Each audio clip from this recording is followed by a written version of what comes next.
The time is now 5:30 on April 20th, 2022, and this public meeting of the State Board of Education will come to order. This meeting of the State Board is being held virtually to protect residents' health during this pandemic and to ensure greater public access to the work of the State Board. The roll will now be called to determine the presence of a quorum. Mr. Hayworth, please call the roll. Representative Lopez. Representative Lopez. Representative Johnson. Representative Johnson. Representative Birnstad. Present. Representative Bright. Representative Bright. Representative Gasoi. Representative Gasoi. Representative Chang. Present. Representative Wattenberg. Representative Wattenberg. Representative O'Leary. Here. Representative Parker. Representative Parker. Representative Sutter. Here. Representative Thompson. Here. Representative Reid. Present. Representative Patterson. Present. Madam President, you have quorum. Thank you, Mr. Hayworth. A quorum has been determined and the State Board will proceed now with the business portion of the meeting. Members, we have a draft agenda before us. Are there corrections or additions to tonight's agenda? Seeing no changes, I will entertain a motion to approve the agenda. So moved. So moved. Thank you, Representative Patterson. Can I have a second? Second. Thank you, Dr. O'Leary. The motion being properly moved and seconded, I'll ask for the yeas and nays. All in favor, say aye. Aye. Aye. All opposed, say nay. The motion is approved.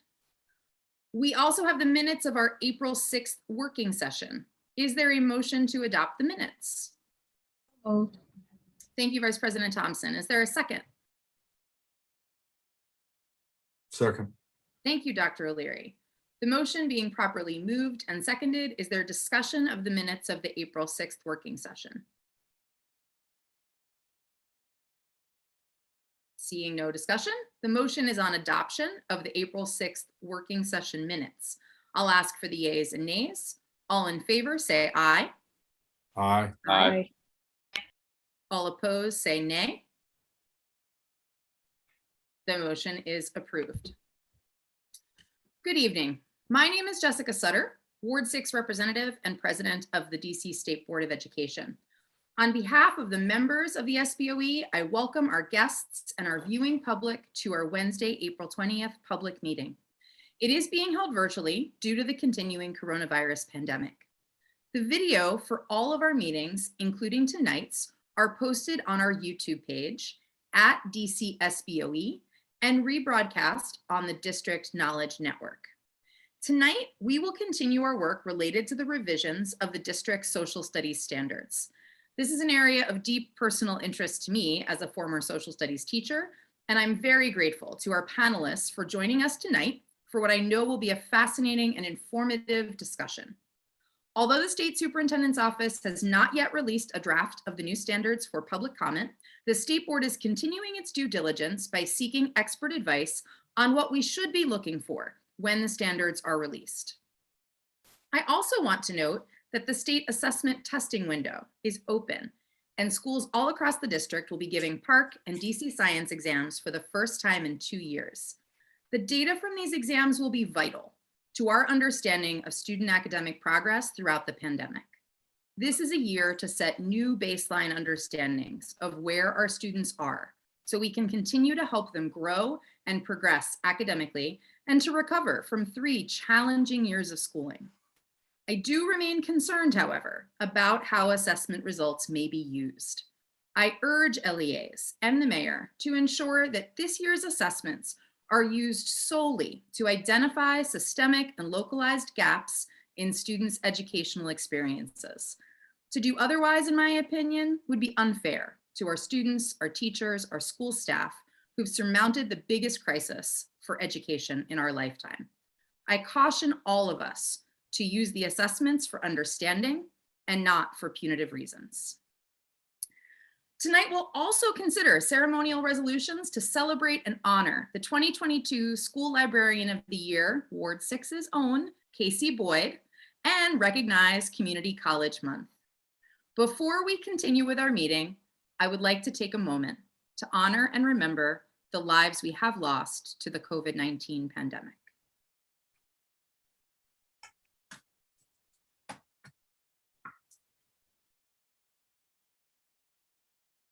Thank you. All of these lives are precious and deserve to be honored and remembered. I'll now turn to the State Superintendent, Dr. Grant, for any opening statement she has this evening. Oh, good afternoon, President Sutter, and good evening, board members.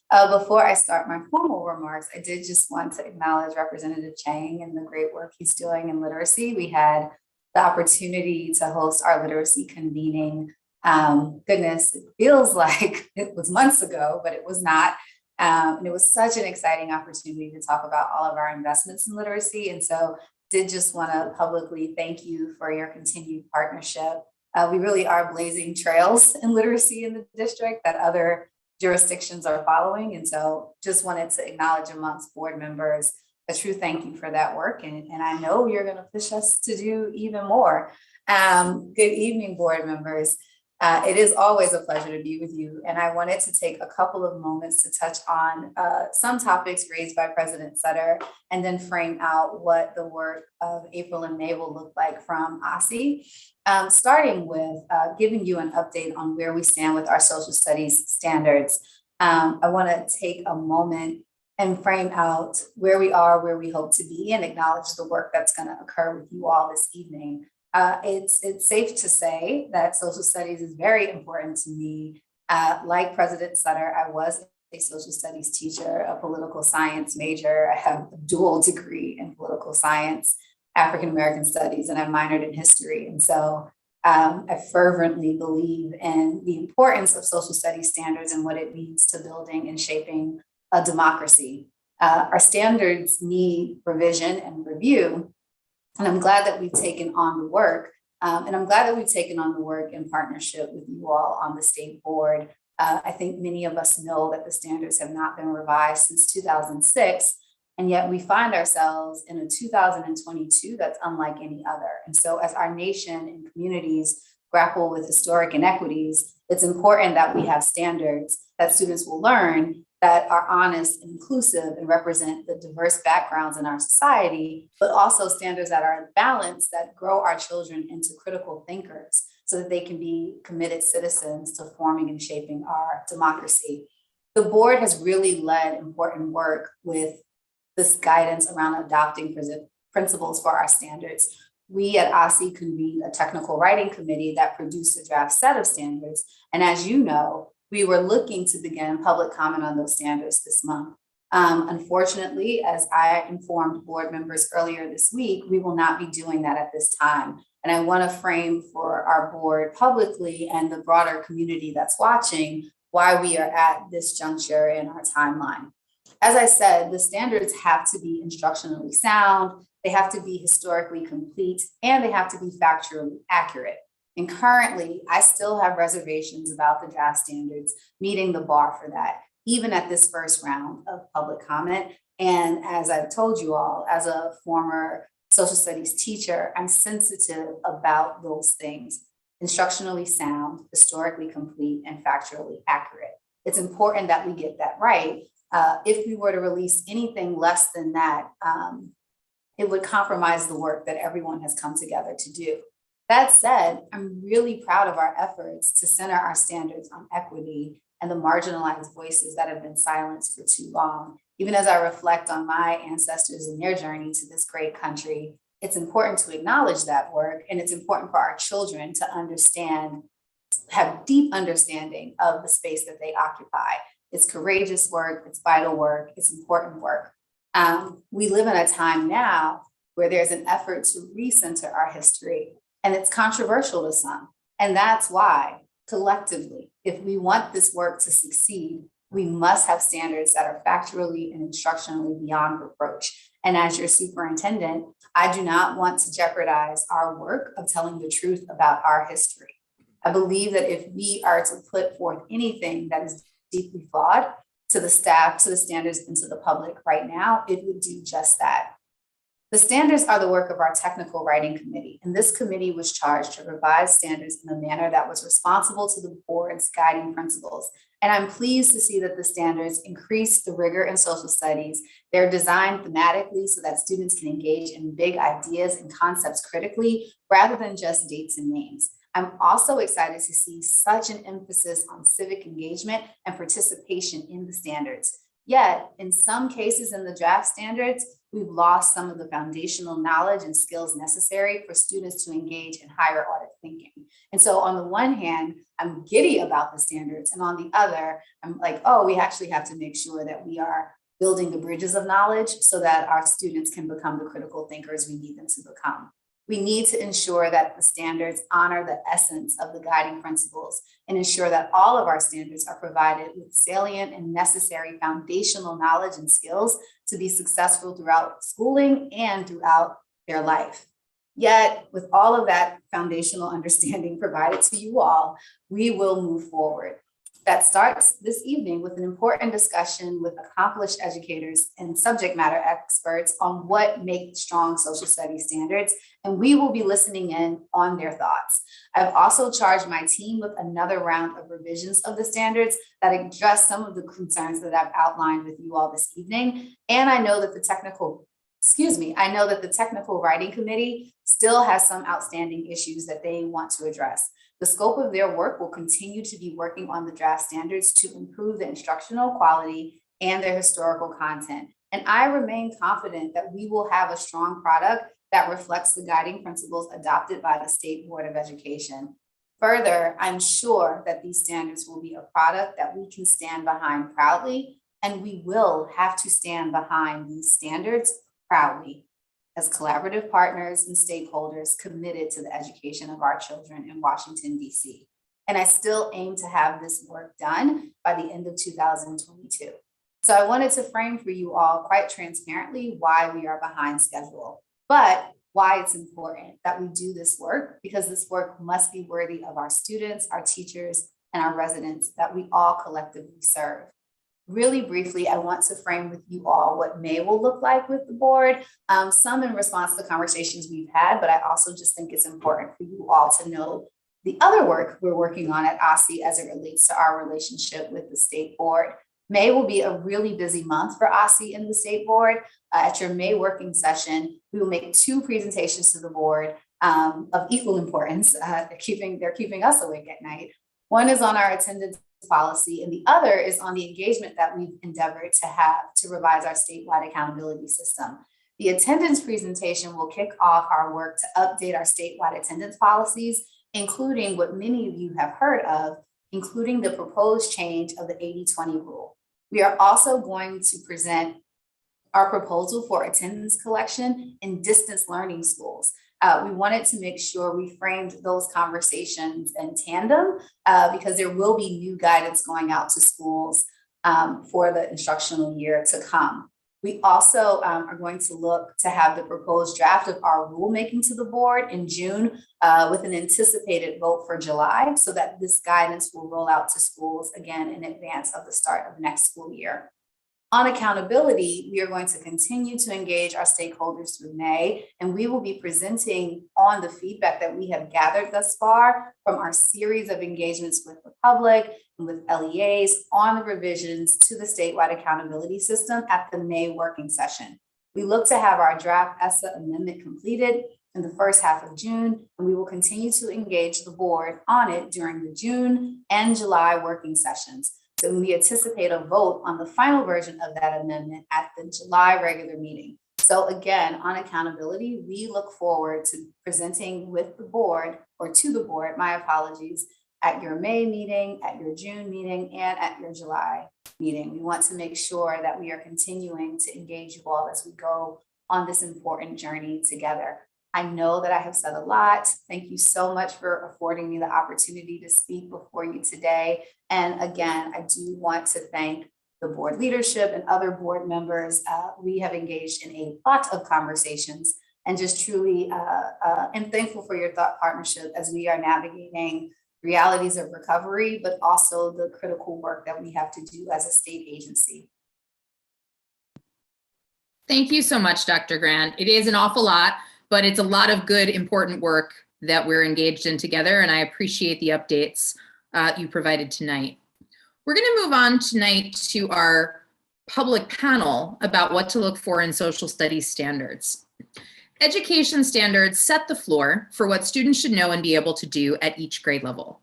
When the state board began our process to review and revise the district's social studies standards, we did so because we were committed to the creation of standards that tell the truth about history, that recognize the contributions and sacrifices of marginalized communities, and that provide windows and mirrors for our students. Tonight's panel will help the state board and the public understand how we should evaluate social studies standards when they are released for public comment. We're joined tonight by three wonderful panelists. Dr. Danielle Allen, the director of Harvard University's Edmond J. Safra Center for Ethics and founding director of the Democratic Knowledge Project. Emory Calhoun, social studies teacher at Dunbar High School in Ward 5, and Domonique Spear, education manager at the DC History Center. Each panelist will have up to 5 minutes for your remarks and presentation. After your remarks and presentation, we'll then do a round of questions from members of 3 minutes each. Mr. Hayworth will call our questions round. Just as before we get started, to my colleagues, both Dr. Allen and Mr. Calhoun have a hard stop at 6:30. So when we get to the questions round, keep that in mind as we're framing questions and trying to keep our time tight. Dr. Allen, let's go ahead and begin with you. Thank you very much for having me, and thanks to all of you for your commitment to working on behalf of the learners in your system. It's so important that people dig into these issues with the commitments that you've just articulated in those opening remarks. I particularly was struck by and want to applaud the commitment to truth in the work we do as in social sciences, in social studies, and in history. I'm going to be talking a lot about something called the Educating for American Democracy Roadmap.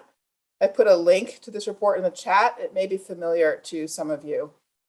This is a report and roadmap for excellence in history and civics learning, K through 12, that was released in March 2021. The report was the work of about 300 scholars and educators from around the country, crossing academic disciplines, crossing places and roles in the practitioner landscape, classroom teachers, district leaders, etc., providers, and so forth, and crossing all kinds of diversity. So demographic diversity, ethnic diversity, also ideological diversity. And we did achieve a consensus view about how to articulate excellence for history and civic learning. It's a K through 12 roadmap, so you can use it as a reference point for judging the quality of your standards. It has 7 substantive themes that it really encourages people to focus on, and 5 design challenges. I'm just going to go ahead and share with you what those 7 themes are and the design challenges, because I hope that they'll give you food for thought. And again, I think they could be used for evaluating standards. So the themes start with civic participation and the importance of actually having young people proactively engage in seeing themselves as people with roles, with ways of participating in public life, whether locally in their community or in their school or more broadly. Theme 2 is our changing landscapes, so it really focuses on the combinations of geography and demography, for example. Theme 3, We the People, explores how on this physical landscape, political institutions were formed, but also the multiple peoples who are part of the society that we live in now, and the very different kinds of origin stories we all have. The theme of a new government and constitution, which focuses on political institutions. Theme 5 is institutional and social transformation, which takes the time to make sure that people recognize that social movements are a really important part of understanding how any democracy functions. Theme 6, of people in the world. And then theme 7 brings us back to the sort of active engagement of people with contemporary debates and possibilities. We really want to encourage you to make space for hard conversations and hard discussions. So now let me just say something about the 5 design principles. In some sense, these are almost the most important thing because they really articulate some core values that we all thought, the 300 of us working with many stakeholders, should really be at the center of social studies education. So 1 is the design principle of motivating agency and sustaining our constitutional democracy. Lots of times as learners learn about our hard histories or about the breadth and complexity of our history, it can be paralyzing. So it's really important to find ways of developing standards that support agency, even as people are also encountering hard histories. A second design challenge is to be able to tell America's plural story, but tell it also as a shared story, that we can weave together the diversity of perspectives and experiences into a shared story. The third design challenge is that we want to celebrate and critique compromise simultaneously. Compromises are good things, except for when they're not. And we have to be able to distinguish between good compromises and bad compromises and help learners find their path to the skills that are needed for good compromises, but also help them make that distinction between good and bad. Fourth design principle is the goal of seeking civic honesty and reflective patriotism. It is possible for us to celebrate accomplishments of our history, even while we are also honest and critical about omissions and errors and sins and wrongs done over time. So we can appreciate and also be critically reflective at the same time. Important to be able to do both of those things at once. And then the last design challenge, the fifth one, is balancing the concrete and the abstract. Democracies, by definition, require learners to be able to think abstractly. We, the people, is an abstraction. Democracy, ruled by the people, is an abstraction. So one of the real challenges with social studies, especially if you're trying to center civics, is making sure that there are ways of balancing concrete learning of stories and narratives with abstract engagement with some of the kind of abstract concepts that really structure life in a democracy. Again, not just that core democracy concept, but things like rights and responsibilities as well. So there's a lot of material in the report and roadmap, and I would encourage you to consider them a resource as you make evaluations of your draft standards. Thank you, Dr. Allen. Mr. Calhoun, can we turn to you next? Okay. Good evening, everyone. Hopefully everyone's having a good day. So I am a last minute replacement. So I just want to say that, but I was glad to come out to be able to give a teacher voice to this important discussion. So I want to say good evening to everyone. Thanks for the opportunity, for allowing me to share a few of my views on education. As was said earlier, I do have a hard stop at 6:30, so I just want to make sure that everybody is aware of that. I am a teacher, a DCPS teacher, which means that I have to be flexible, and that is why that's why I'm here today. Flexibility is literally in the job description of DCPS teachers, and it's in that fine print, where it says other duties as assigned. So this is one of my other duties. So with the children in mind, I think it's important that I just give a little bit of background. I am a teacher. I have 30 years teaching, both charter and DCPS. I must admit that when I first started teaching, I was a little bit intimidated by, my administrators always saying we have to get these standards and you have to teach to these particular standards, this and that. And I've watched the standards change over the years. I watched the standards change, some for the good, some for the better. So when I think about the questions of what specifically should students be learning, well, they should be learning how to intelligently interact with their environment. So they could be good citizens, competent about historical milestones in the country. I think, as was stated earlier, students should be taught basic truths and common understandings, but at the same time, we should expect to be challenged when being presented those particular themes. I think that one of the things that has been lacking is students really need to see themselves reflected, and at least the population that I serve doesn't. That's the common thread that I see. Why are we learning about these people? What does this have to do with my life now? So I think that the relevancy of the standards, so that the students understand, it's really my job to make the students see how they're connected. But I think that we could do a better job in terms of making sure that that is something that students can understand and students can appreciate. I think it's a lot different than when I guess when you guys were coming up as well, but especially I know when I was coming up, that there was a heavy emphasis on the civic participation or civics in the curriculum. And the civics education,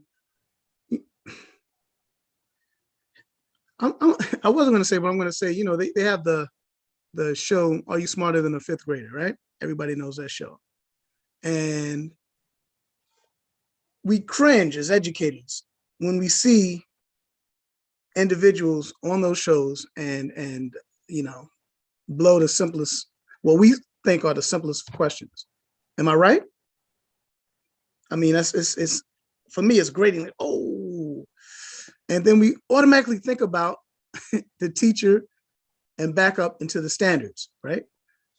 Did that particular person really take the time to understand what the standards was? Was it the teacher's fault? Those are the things that we gotta look at. Now, I can speak more to the high school standards than I can to the elementary and the middle school standards, although middle school standards are very similar to the high school standards, especially in DC.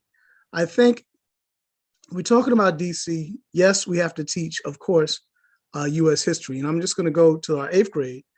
Right now, currently, that's what the 8th grade is introduced to US history. I mean, of course, they get smatterings of it as they come up, but that's when you get to dig into the themes like colonial heritage and big themes, Constitution, Civil War, Reconstruction. Then when you move on to the 9th grade, we get into some big concepts once you get into high school. We have World History 1 and World History 2 currently. So World History 1 is 9th grade, World History 2, 10th grade, US History is 11th grade. And then in 12th grade, they have electives. I'm not sure how much, you know, I'm repeating myself that you guys know or don't know, but the 12th grade is DC history and US government. So all of those themes I think are necessary, but again, I'm just giving my perspective is that a lot of the feedback that I get is, why do we have to have 2 classes of world history? Just throwing it at the board in terms of something that you might want to look at and consider. I think that when you talk about who should review the standards, I think that you have to include all the stakeholders. I think you have to include teachers, you have to include students, or at least you should at least get feedback from students, administrators, and even parents. I think should have an ability to see what it is that we're trying to give to the students. Thank you very much, Mr. Calhoun. I do apologize. We are running on time. Oh, I'm sorry. But we will get to some questions in a second. Okay. Very good. And last thing I'll just say, and I'll move on, is just that you know, I know that we're thinking about how DC how can we get standards through. I think you just have to be hard. You just can't take no for an answer. And I'll just stop there and wait for the questions. Thank you so much. Thank you, Mr. Calhoun, and thank you for stepping in at the last minute. We so appreciate that our prior panelist had been ill and unable to attend, so we are incredibly grateful for you filling in and providing teacher perspective. Ms. Spear, let's come to you. All right. Thank you so much to the State Board of Education for this opportunity to speak on behalf of the DC History Center. I'm excited to be on this panel. I'm going to read my prepared remarks. The DC History Center is a nonprofit research and education organization. Our mission is to deepen the understanding of our city's past, to connect, empower, and inspire. We accomplish our mission through our programs, resources, relationships, and outreach. Through our education programs, we seek to explore the district's unique history by focusing on central issues such as the history of voting rights, home rule, the fight for DC statehood, Civil War Washington, specifically compensated emancipation, and the development and evolution of neighborhoods across the district. As the social studies standards are currently written, DC history is introduced in 3rd grade and not covered in depth again until senior year of high school. But we field queries from teachers of all grades and disciplines seeking to engage their students in local history. Waiting until students are about to graduate and perhaps leave the district to truly engage them with that history is a missed opportunity year after year to foster their curiosity and engagement with their community. One example, we had a panelist from our April Context for Today program on compensated emancipation and was a long-term teacher. And he was asked, do you think compensated emancipation is addressed enough in the DC curriculum? And is it addressed at the right age or stage? He responded, and I quote, "No, it is not addressed enough, nor is it addressed at the correct age or stage. Based on my experience, many students don't even know why they get that day off. And that in and of itself is problematic. They have no idea what DC Emancipation Day means. So in the very place where it starts, I've come across several students that simply did not know why they got that day off. It's taught very briefly in terms of the curriculum as part of the DC history requirements, and it should be taught earlier, and it should be taught as a part of the American experience," end quote. The DC History Center would like to see the new standards allow for more opportunities for local history to be embedded every year. Involving students in local history helps them learn how history that happens on a national level is felt in communities, neighborhoods, and the lives of individual families. The social studies standards should be culturally responsive and reflective of the community and student population.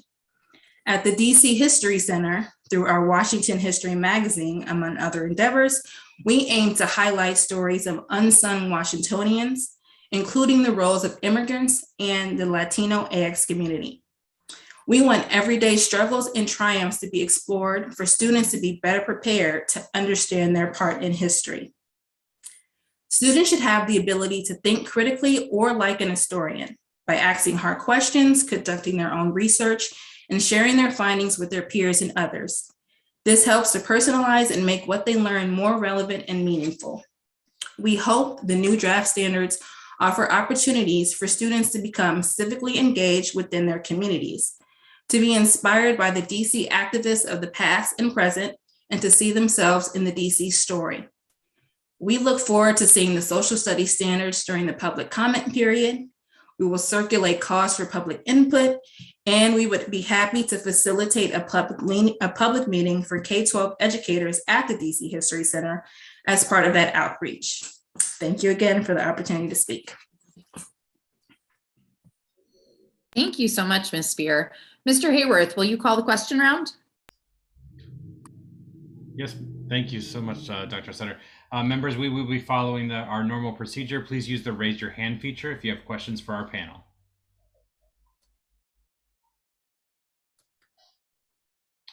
Dr. Reid.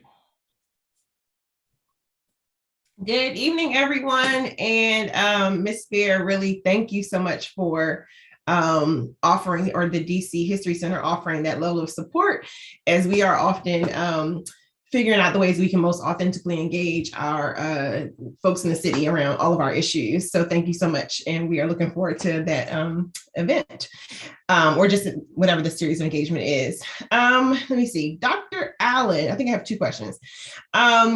Can you talk about the concept of storytelling? I'm guessing what you elaborated on was oral history. There you go, oral history.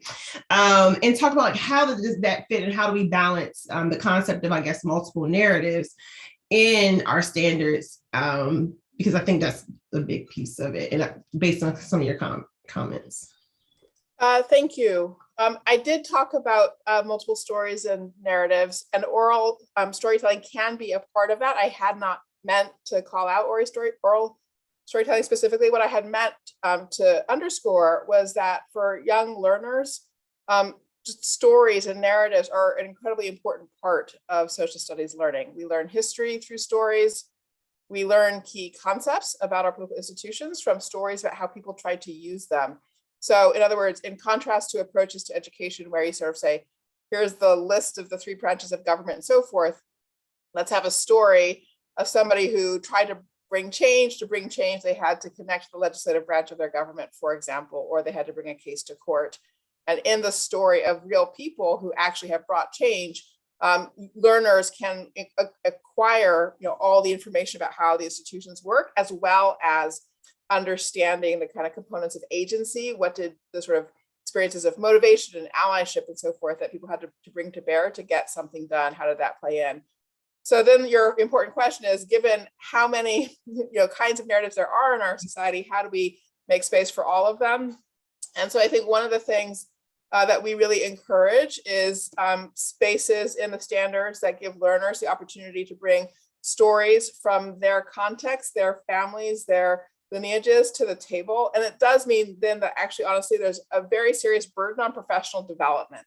I think this is one of the most significant challenges to register for our efforts with new standards in this period of time, that we are asking teachers to bring a degree of flexibility and to be ready to adapt learning moments according to what students bring to the table.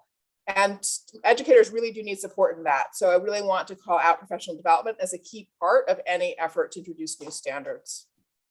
Thank you so much. And I'll maybe get another round of questions. Thanks. Sorry, it took too long.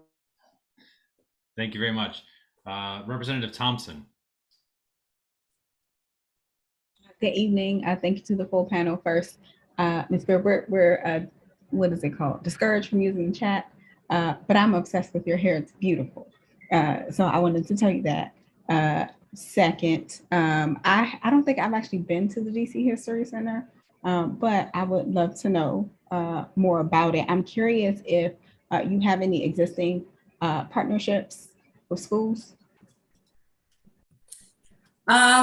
We don't currently have like specific partnerships. We have teachers that we connect with, DCPS, charter schools. We partner with a lot more community groups at this time. But yeah, we would love to have you at the DC History Center if you want to visit. But trying to build up our teacher corps, our teacher council, it's called TAG, and would love to connect with more teachers in every ward, but not specifically partnering with any schools right now. Awesome. I'm excited about this. I'm a DC native. And Mr. Calhoun, I'm curious, listening to Ms. Allen talk about professional development and supports. I'm also interested in like curriculum and how having changing standards means that we're going to probably need some changing materials. And so I'm curious as a teacher, if there are any resources that you would really encourage that we make available to teachers, or if there's anything that, we're already using that you would like to highlight or you would like access to that we're not already using. Thanks for that. If you're asking a teacher if we could use more assistance, the answer is always going to be yes. I think that DC does a really good job with providing us with resources, though. I have to admit, I'm all over DC Clever, DCPS Clever. I think that's a tremendous resource for us. On it, we have everything from Newsella, where you can find news articles, hopefully that are related to the topic that you're dealing with. In addition to that, I think we have an online textbook. So students don't necessarily need that, the old hardback textbook anymore. We have access to online textbook with Discovery Education. So there's a lot of online resources for us. The issue is, will the technology be working so that we can use those resources on Clever?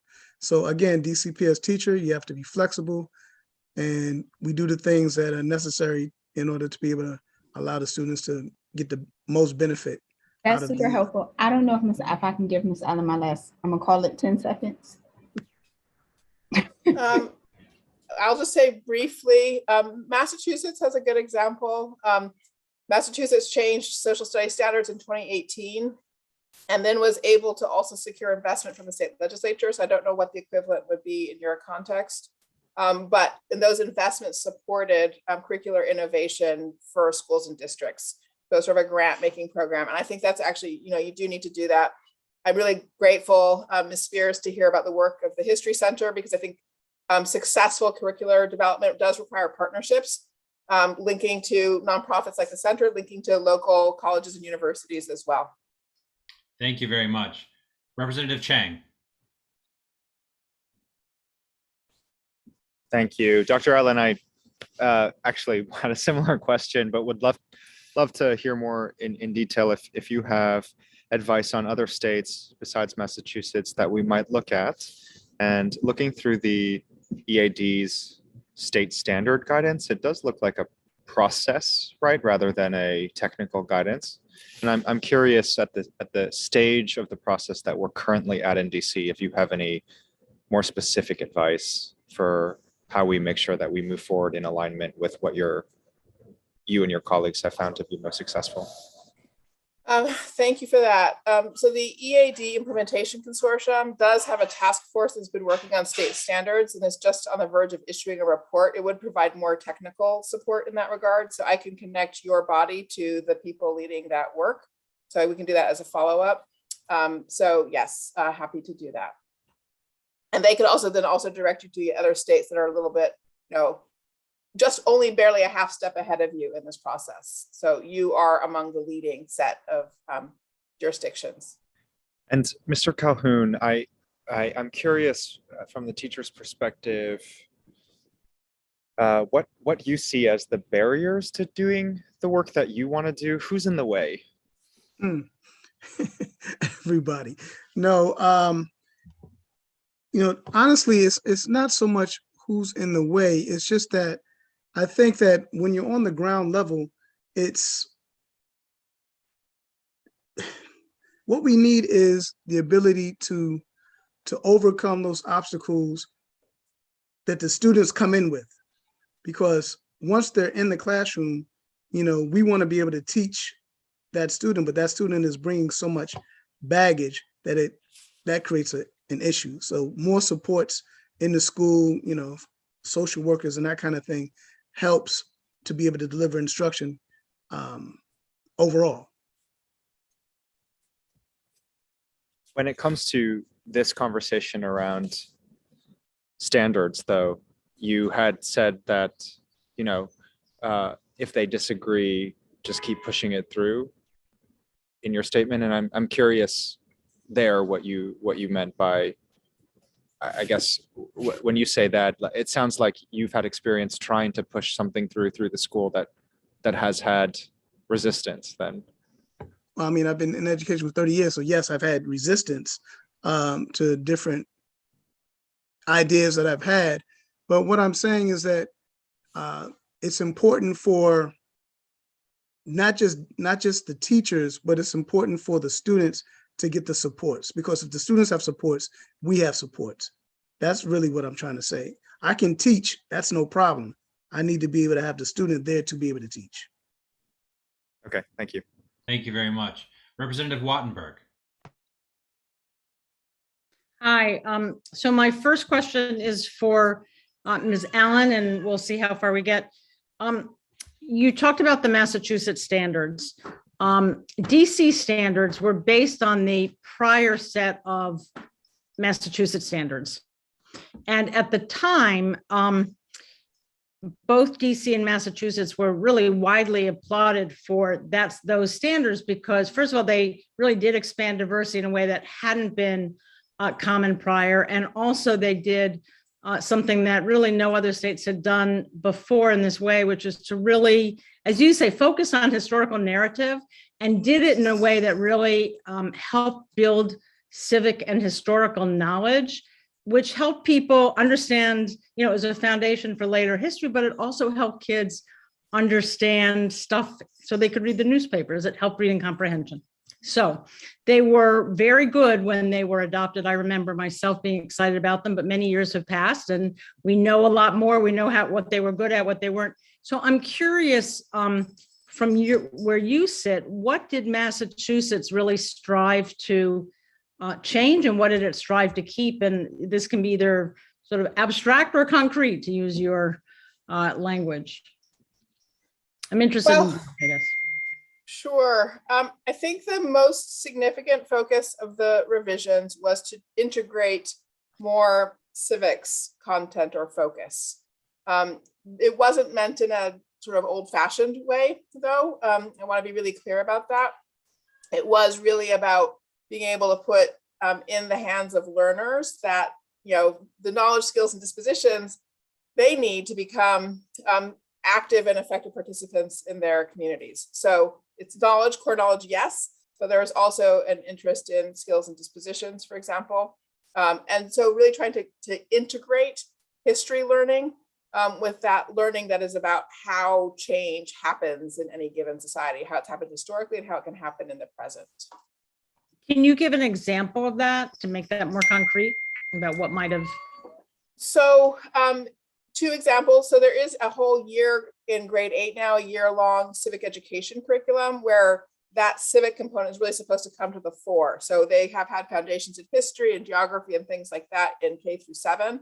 But then the grade 7 standards were adjusted so that there's a sort of pivot from studying world religions to doing the work of focusing on kind of comparative civilizations in ways that start to bring in questions about politics too, and how societies are structured in different ways politically. So you move from kind of comparative religion to comparative political systems, and that's a sort of springboard to a deeper dive into political understanding in our contemporary context. So that's the sort of integration of the sort of history side and, what in the university we'd call political science side or civics side or civic agency side of things. Thank you. Thank you very much. Representative Lopez. Good evening, everyone. So thank you to Dr. Allen, Mr. Calhoun, and Ms. Beard for joining us today. I really appreciate everyone bringing up the idea of the students being reflected in the standards. I think that is an important point to bring up because that is when us as students, we can connect with what we're learning and what we're being taught. I do have one question for Mr. Calhoun. And you did mention this when you were speaking, and then you said that, I was wondering if you could speak a little more on what you meant when you were talking about being intimidated at the beginning by administration and the standards, and if this was due to the change in standards or if there were any other contributing factors. So that was me being a young teacher and trying to figure this out. I'm from a particular place where I actually went to Massachusetts to study the standards in Massachusetts, and we brought them back to classroom back in those days. I've been to Japan as a Japan Fulbright Memorial Fund teacher, where we study the standards and the Japanese educational system. I've been to Saudi Arabia, where I was part of a group that studied the educational system there as well. And I've set up the first special needs school in Uganda for elementary students. They already had one for high school. So I've had a lot of experience talking about standards, not just in DC, but around the world, literally. So that's what I was talking about. Okay, thank you. I yield the rest of my time. Thank you very much. Dr. Sutter. Thank you so much, Mr. Hayworth, and thank you to our panelists. Dr. Allen, I'm really excited to dig in more on the EAD. We paid attention to it when it was first released, but your recounting of it tonight, really for me, a piece that stands out is this civic honesty and reflective patriotism, because I think that's particularly important as we're thinking about the changes we want to make to the standards and how we're calling upon students to be honest, but also reflective about what that means for love of country. Can you love your country and critique it simultaneously? I certainly hope so. So question I have for you, and then I have a question for Mr. Calhoun that actually came from our chat. So question for you, Dr. Allen, is you talked about this support that teachers are going to need. Can you say more about any ways you've seen that work well, whether in Massachusetts or in other settings, around the kind of professional development that seems well suited to preparation for this kind of teaching and learning work? We've focused on three kinds. There is support for content knowledge. Sometimes the material itself is just new. We actually have an online course that we can also provide you with information about that can be useful.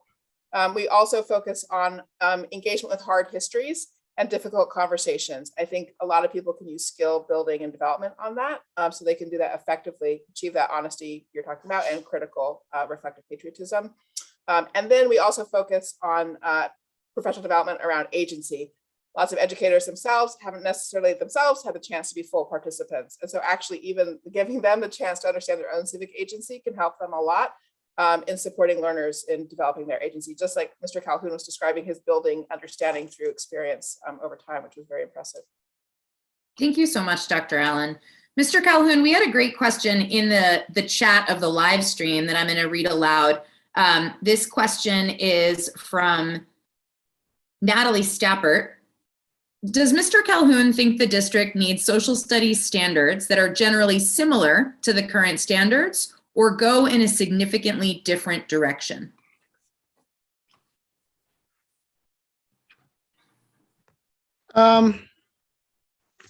So I'm gonna say this as honestly as I can. I think that the standards as they are can be retooled on a smaller level, and they can be totally blown up and redone. I think that either way, you can still get some value out of the standards. The standards as they are now, they have issues, but they're not necessarily, you don't throw the baby out with the bathwater, all of them. You can use some of them. Thank you, Mr. Calhoun. Dr. O'Leary. Good evening. Thank you so much for your presentations. I have three things that I'd like to question or talk about.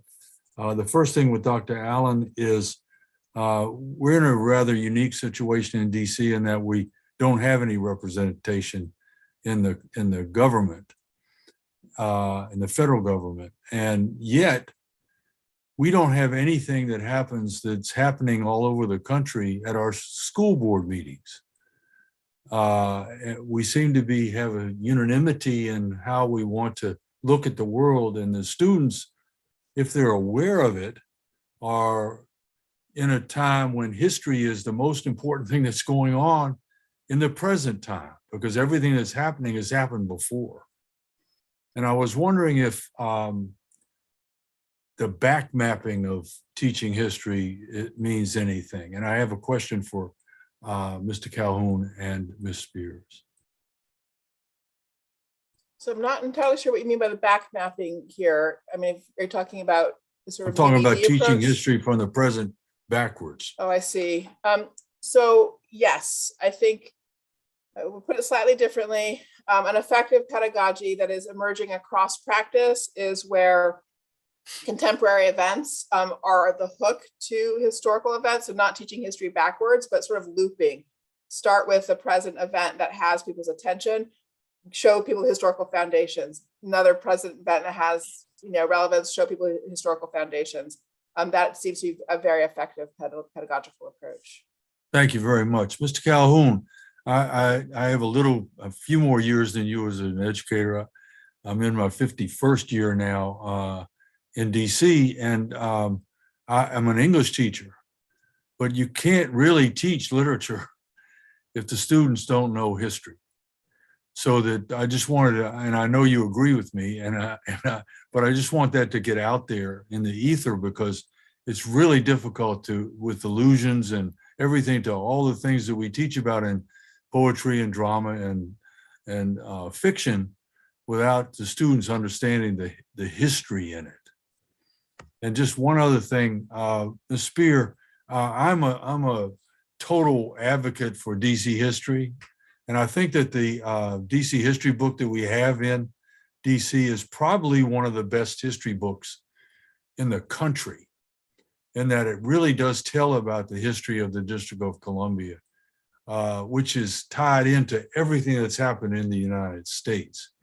Do y'all work with that history book? No, I'm not familiar with that, the textbook.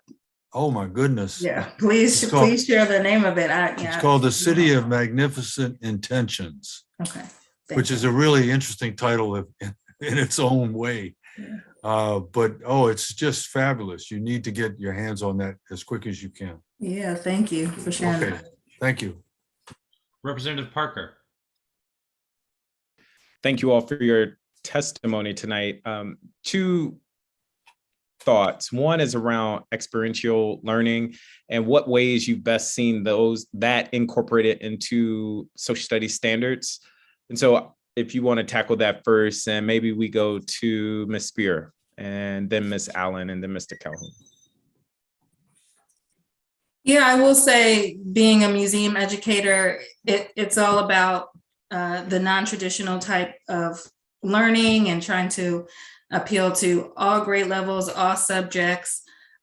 We are doing a program called the Declaration of Learning, partnering with the White House Historical Association and the DC Public Library, where we help teachers learn about teaching with objects and how they can be more civically engaged. So it's a free teacher training program that we offer in the summer. So that's one of the ways that we try to, incorporate just objects that we have that other repositories in the city, in DC has. We have so much, we're ready to give it out. I've created so many lesson plans and resources for educators. So it's a matter of making them aware that we exist and that those resources are there for them to explore that kind of hands-on object-based learning. Thank you for that. And Ms. Allen, I want to come to you next, but quick follow-up. Ms. Spear, are you suggesting that how do you indicate that in a standard? Should it be specified to engage with a museum-based artifact, for instance, or should it be left open to interpretation from a teacher's perspective? I personally feel that it should be left open from interpretation, but you can incorporate like in a lesson plan kind of extension. So if you want to further extend this lesson, you can visit this museum or this organization in the city. But I don't know if it has to be explicitly said, but definitely encouraged. And then Ms. Allen, I will come to you. I'm going to throw out my second question and feel free to tackle either one. And one of the things I loved in DCPS is they did this cornerstone activity where schools across the city and different grade levels had a similar project anchored on a historical fact or what have you that they were exploring. Just how, again, might you incorporate that as well as different experiential factors into the standards themselves? So you can tell that I am an advocate for the Massachusetts standards at the moment. So I'll give you another example from Massachusetts. Massachusetts has introduced a requirement that before the end of grade 8, before the end of grade 12, every student has the opportunity to conduct a nonpartisan student-led civic action project. They cover the waterfront. They can be arts and civics projects. They can be engagement with a community organization. They can be developing a policy proposal to go to city government. So there's a huge range of things that learners do, but that is actually formally integrated into the structure of what's now required of students. It's in a document separate from the standards, but effectively a part of the standards. But the EAD roadmap really advocates being sort of broad in the kinds of pedagogies that you encourage and support, because different learners really have different needs. Experiential project-based learning is highly valuable, so I definitely am an advocate for that, but one doesn't want to sort of foreclose other possibilities. Last thing I'll just say is there's great project-based learning at the high school level, a project called Knowledge in Action. I think it comes out of the University of Washington, so I would encourage you to take a look at that. And then there have been also my team has been doing project-based learning work for grade 8, and we have some colleagues who've been doing project-based learning work for lower grades, kindergarten and first grade in social studies. So we can provide more references there too for more suggestions. Thank you so much. And thank you, Dr. Allen and Mr. Calhoun, for providing us with your time tonight. We do know that you need to go. Ms. Spear, if you have a few more minutes, there are several folks who have additional questions, and I've got a question for you. So if you can stay for another few minutes, we'll do another round with you. Thank you so much, Dr. Allen. Thank you, Mr. Calhoun. Feel free to log out of the meeting. Thanks so much. Take care. All right, Mr. Hayworth, will you call a second round with Ms. Spear, please? Representative Wattenberg. Thank you. So I was very interested to hear you say in your first round, if I understood this right, that there's no partnerships with DC public schools or with DC charters. And my question really is, I mean, is that sort of a formal point, but you have a lot of different connections with them, but they're not partnerships, or is there not really a connection? I'm sort of, it just sounds like the resources are terrific. We need them. DC, I mean, I don't know that I agree with a huge focus on local history in some states, but in DC, it's so clearly it's national history and it's local history, and you're learning all the themes that we've been talking about. So it's a great resource. So. Yes, so right, we do not have any formal partnerships with any schools, but we do connect with individual teachers.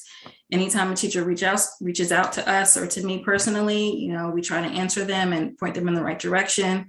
We've created resources and field trip programs for teachers that have reached out to us that have expressed interest, but no formal partnerships. And are the resources that you've developed both for students and teachers, are they connected to the standards? They are. All of the lesson plans that I've created, all the resources, they're directly related to the DC standards, social studies standards. So it would be super easy for schools and teachers to be taking way more advantage. It would be. I mean, that is part of my job.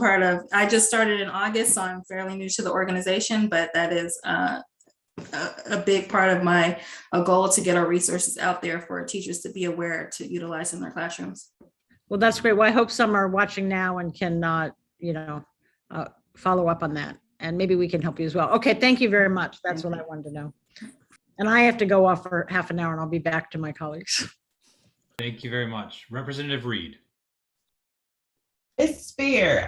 So in our draft standards, it seems like the elementary standards are going to be the area. It's going to be the area that we're going to have to focus most of our time and attention and, getting tight as possible. I know Dr. Allen provided a resource. Is there anything that you can share related to this specific area? Either things we should consider, look forward to, or be attending to? Yeah, my whole summer actually is about creating resources for elementary aged students, specifically neighborhood history. We get a lot of inquiries from teachers focusing on what our school was like back in the day or in the past. So trying to work on some lesson plans and resources for that age group. But right now it's geared towards middle school and high school, what I have. Cool, we'll look forward to that resource then. Thank you. Representative Thompson. So go with me on this journey.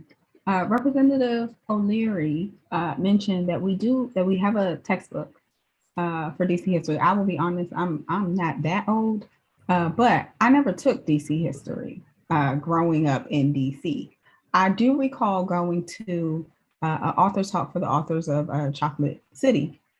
And I can't remember if it's Derek Musgrove or I think it's Derek Musgrove that is a professor at UDC. And he said one of the reasons he started working on the book was because he did not have a book that covered the entire history up until a point, like it goes up until about 2008. Right now, full transparency, I've only made it up to roughly the Macmillan Plan.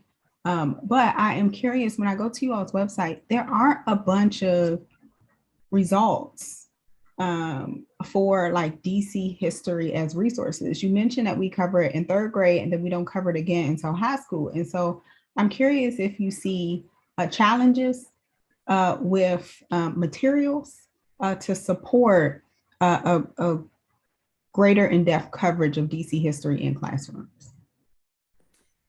Yeah, I would say our challenge is making what we have, and we have so much. We have this great resource, Washington History Magazine, that's been put out for years and years, that comes out twice a year. But this is a great resource for educators, for classrooms, for anyone who's interested in DC history in general.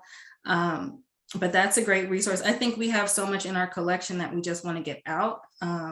So it's a matter of just making it accessible.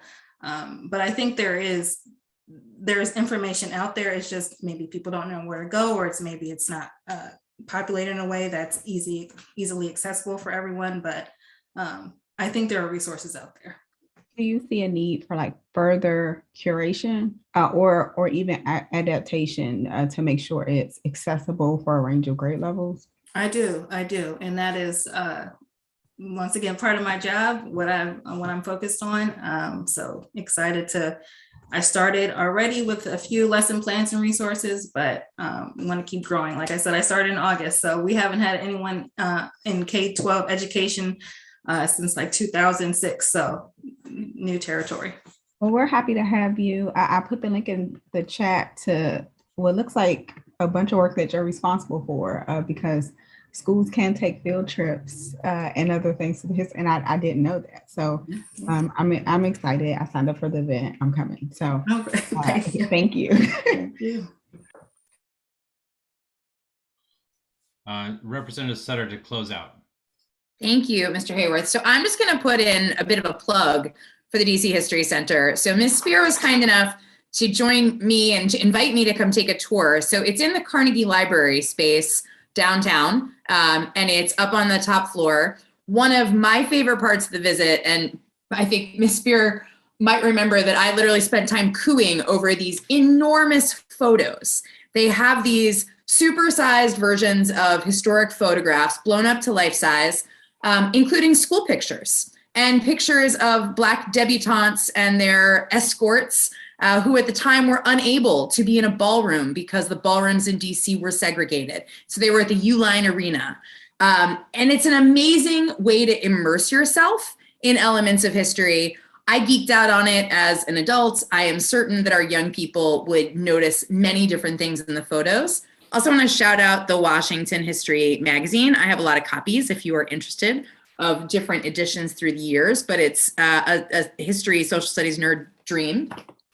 What I want to ask you, Ms. Spear, is as we're thinking about supporting teachers in having conversations about these new standards, I very much appreciate the offer to facilitate a feedback session, and I know we're going to take the DC History Center up on that.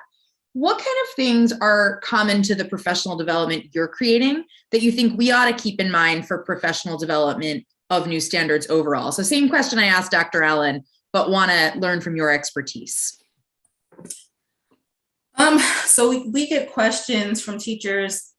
They've been thrown into this DC history class and they don't know what to teach. What do I need to teach about DC history? They don't know what's important. Or so DC history is so unique. And like I mentioned, we try to cover those top issues of statehood, of compensated emancipation, of home rule. If you know nothing else, you know that. I think we walk away when I bring students in for field trips, out of state or in state. I just kind of let them know, pretty much focusing on our voting timeline. We have this huge timeline in one of our exhibit spaces, which covers DC history from the 1600s all the way to 2019, and just kind of hone into our local leadership and what that means and how that is so different from the rest of the country. So if you know nothing else, you walk away knowing that how DC, we're not a state and we don't have voting rights like everyone else in the country. So I think it's really to let teachers know what's important and how we can best support them in that. Thank you so much for that, Ms. Spear, and thank you for staying with us. Thank you all to my colleagues for great questions tonight. Ms. Spear, we so appreciate this. I know our team will follow back up with you about the offer to facilitate the conversation once we have the draft standards. And I know it feels like, given our conversation tonight, a number of folks may be reaching out to come visit the DC History Center, as well as to share information about the resources you all provide with the teachers and schools we represent. So thank you so much. Thank you so much. And please, I will be happy to tour all of you. So thank you. All right, colleagues, we are going to move on to our public comment portion of the evening. At every public meeting, we hear testimony from public witnesses on education-related matters. Comments become part of our official record. If you would like to speak at a future public meeting, please sign up on our website at sboe.dc.gov or contact our staff by email at sboe@dc.gov. Tonight, we have 7 public witnesses, so we will hear them in a single panel. Each witness will have up to 3 minutes to provide comments. Once everyone has spoken, we will have 1 round of questions from members of the board. Mr. Hayworth will call each witness and recognize members of the board for questions. Mr. Hayworth? Our first panelist tonight will be Ms. Feldmesser. Hi, good evening, State Board of Education members and staff, and thank you for the opportunity to testify tonight. My name is Jane Feldmesser, and I'm the Senior Policy Analyst at PAVE. Thank you to all the SBOE representatives and staff for your commitment to continuously lift up and amplify the experiences and priorities of families and students across the district. PAVE parent leaders have been steadfastly advocating for OST programs since 2018. Their collective vision is simple but powerful. Every family has access to high-quality OST programs for their children that supports their individual needs, where they can explore their passions and enrich their learning, regardless of income level or where they live. However, this is not the current reality for many of our students and families. The pandemic and the exacerbation of existing racial disparities has continued to cause significant trauma to our children. Black, brown, and low-income residents are bearing the brunt on all fronts, as all data and research points to a K-shaped recovery, which continues to further distance many DC families from experiencing all the benefits of OST programs. Throughout this advocacy season, to make their collective vision a reality, PAVE parents have taken to hearings, social media, blogs, and meetings to share their experiences with OST programs. Some have shared about the barriers they have faced while participating in OST, including cost, location, access to information, and finding programs that meet their students' individual needs. But also, many have shared how impactful OST programs have been for their child's academics, mental wellness, and overall well-being, and also for their own ability as a caregiver to work. We want to thank the mayor for her initial increase of $15.3 million in local funds for OST programs, including funding to Learn24, DPR, and SYEP. These investments are crucial to support OST providers and expand access to DC students. However, the work is not done. To ensure these funds are used in an effective and equitable way, PAVE parents are asking for a strategic plan that is created with families, educators, OST providers, and community partners. Currently, the Learn24 office is working on updating their strategic plan, which at this time includes only 2 opportunities for community engagement and input. The voices of communities, as PAVE parents have identified, should be centered in every step of the way, in the drafting of the strategic plan, in conversations checking in on progress, and evaluation processes. The plan must include innovative and consistent conversations with families to determine the types of programs they want in their ward and community and ways to remove barriers. All efforts should explicitly include a diverse representation of students and families with special needs or English other groups who are often excluded from decision-making and planning. OST stakeholders like providers and school leaders must also be included to understand what they need to expand on the supply and to ensure that they have the resources and policies in place to host the programs, including staff capacity and space. To ensure all students across the district are able to find the joy and excitement of learning that high-quality OST programs can build and foster, we must include all of our community stakeholders in the strategic plan. It is only when we authentically put our communities at the center of our work, listen to and value each other's perspectives, and honor the leadership of parents who are experts on their kids and communities that we can advance equity and excellence for each and every one of our kids. Thank you again for the opportunity to testify tonight. Thank you very much. Ms. Baldauf.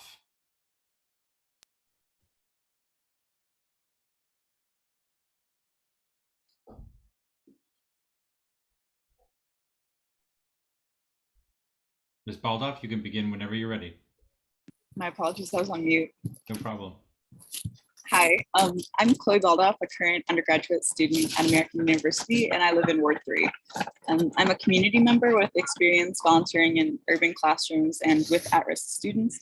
And so I wanted to hear what the board has to say about Mayor Bowser's recent proposal for more funding for mental health. Even as a student who attended a private high school at the beginning of the pandemic, mental health resources at my school were not satisfactory. While resources were available if students sought them out, teachers just weren't equipped with the resources or training to really check in with students about their mental health and how the pandemic was affecting them, or really noticing some of the warning signs that students were dealing with mental health problems. Many of my fellow students in college and from high school can recount a time during the pandemic that they underwent significant stress and mental health issues that were exacerbated by the pandemic, but they weren't given adequate resources to handle this, and teachers weren't really noticing them. And so with the help of my professor, Dr. Jeffrey Grant, who's also the CEO of Monument Academy in DC, I conducted a research project this spring on the pandemic's exacerbation of educational inequity in DC. And my professor mentioned in class how Mayor Muriel Bowser has proposed a major increase in local education spending with a focus on mental health resources, services, and along with additional funding for at-risk students. And so from my understanding, shortages in licensed therapists and psychologists have really posed a significant barrier to this proposal, as well as inflation. And so as a community member, I would just really like to hear what the board has to say about this proposal and its expected implementation. Thank you. Thank you very much. Mr. Stewart.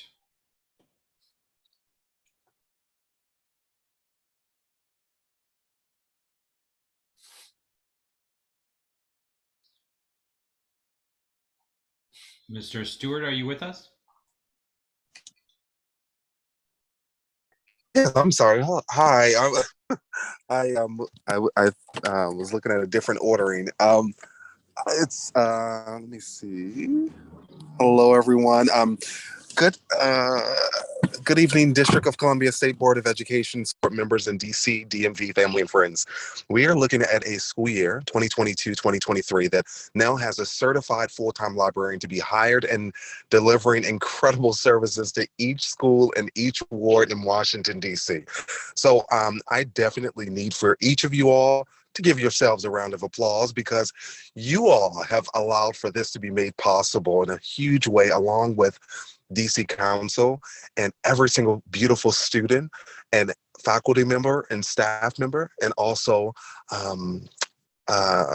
parents, and also amazing librarians across the district. So we thank you for the love of children, your love of seeing that each child, family, and school community needs a school librarian. As we continue to celebrate school libraries and librarians throughout the month of April, and frankly, the entire school year, may we continue to lean into everything that we know that is true as it concerns literacy and literary pursuits and access to information in every ward, in every school, in every neighborhood, for every hue, every ethnicity. And I thank you so much. Thank you. Thank you very much, Mr. Stewart. Ms. Falkenberg. Hi, good evening. Thank you for the opportunity to once again share with you the impact of school libraries and equitable access to literacy resources within our DC learning communities. My name is Angela Falkenberg, a Ward 1 resident and DCPS school librarian at Columbia Heights Education Campus, Lincoln Middle School.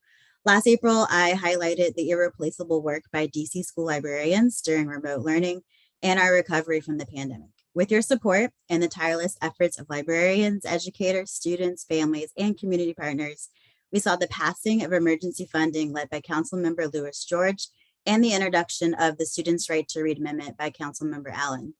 With this ignited and united sense of purpose to bridge literacy gaps, inspire students to engage in their local and global communities, and develop a culture of reading across the city, I am here tonight to elevate the need for teacher and education leadership programs with the support from our public, charter, private, and higher education school systems to provide continued professional development and college courses that focus on building strong teacher-librarian collaborations to best prepare students for college and career and bridge connections between curriculum, and the multiple forms of literacy we engage in daily. School librarians serve as a support to enhance curriculum, inspire action and creativity in the school vision and goals, and foster joy for learning in a world of data, testing, and competing priorities. As we see the effects of teaching in a pandemic, how can we being the education agencies, education programs, and leadership, better support educators in all contents, leadership positions, and years of experience to seek a more personalized, collaborative-minded resource, their school librarian. With the passing, I hope, of the Students' Right to Read Amendment, this will help solidify access to an important resource and role. It will also provide school librarians the opportunity to showcase their skills with the proper support as an instructional partner and literacy advocate. My hope is similar to the discussions we've had within the Literacy Committee, that we can study and reimagine the educator preparation environment to foster collaboration over competition and isolated teaching. We have an opportunity to showcase locally and on a bigger platform how all sectors can work together to design professional programs that will benefit current and future workers, as well as the families we serve. I'm asking our education agencies, the board, school librarians, and other interested parties from the community to design collaborative partnerships to encourage a creative learning community to enrich student experiences and teacher retention. Thank you, board members, for your time and consideration. Thank you very much. And last but certainly not least, our very own boss librarian, Casey Boyd. Hello, my name is Casey Boyd, and guess what? I'm a school librarian, and it's the best job on the planet. To all of you, the members of the DC State Board of Education, thank you so much for your Herculean effort and support and advocacy of DCPS librarians over the past 2 years. You've helped elevate our voices. You've helped us create a path where our concerns have been finally heard. Every April, as you all know, school librarians across the country are encouraged to host School Library Month activities to help their school and local community celebrate the essential role that strong school libraries play in transforming learning. This year, DCPS librarians celebrated in a variety of different ways, such as book readings, virtual author visits, book giveaways, virtual makerspace activities, and just a host of other collaborative activities with classroom teachers.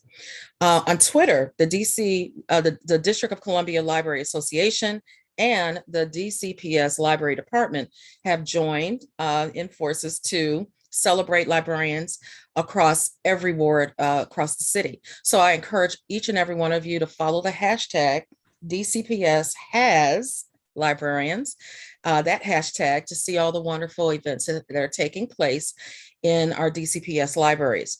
Now, while we have made significant gains, there is still much work to do. The 2021-2022 Right to Read bill still has not been passed by the City Council. And it is imperative that this bill is passed to ensure that our students will receive the support that they need for having a full-time librarian in the years to come. Moving forward, we also want to ensure that our librarians are staffed accordingly. And what do I mean by that? This means that not them being used as substitute teachers for coverage, assigned to teach elective classes, or manage computer devices for the entire school, because this takes them away from the essential work that they were hired to do, which is to serve our students. This is a current trend, and we are seeing this across the district, and we just really need your support in advocating against this practice as well. In closing, the International Literacy Association recently released a brief called The Essential Leadership of School Librarians, and I also embedded that link in my testimony. The brief highlights the evidence of nearly 3 decades of research, academic research, revealing the positive correlation between high quality library programs and, of course, certified librarians and the community. and student achievement. I'm sorry. So I want to say this again to emphasize it. High quality library programs, certified librarians, and student achievement. That's what this brief highlights. And I want to just remind you, DCPS librarians are the equalizers in education and the community. Every DCPS student deserves a robust school library program staffed by a full-time certified librarian. And I want to thank you again for all of your support of the largest classroom in the school and certified librarians in DCPS. Thank you again. Thank you very much. Members, we are now open for questions. Please use the raise your hand feature to ask questions from our public witnesses today. Representative O'Leary. Good evening, librarians. I'm so glad that y'all got your money and got your jobs. I think that was one of the main things that the real happy things that happened at the beginning of the school year this year. And I want to thank Mr. Stewart for never getting in touch with me over the last 2 years. And I've always put my phone number in the chat. But I think that if I'm old and I can't see it, but I believe that's a picture of Toni Morrison and Angela Davis. And I'm sure that they became who they were by being in a library someplace. That's all I have to say. Thank you very much. I'll put it in there again, Mr. Stewart. Representative Reid. Thank you. Okay, Ms. Baldauf, where? I'm not used to where the boxes are. Hi.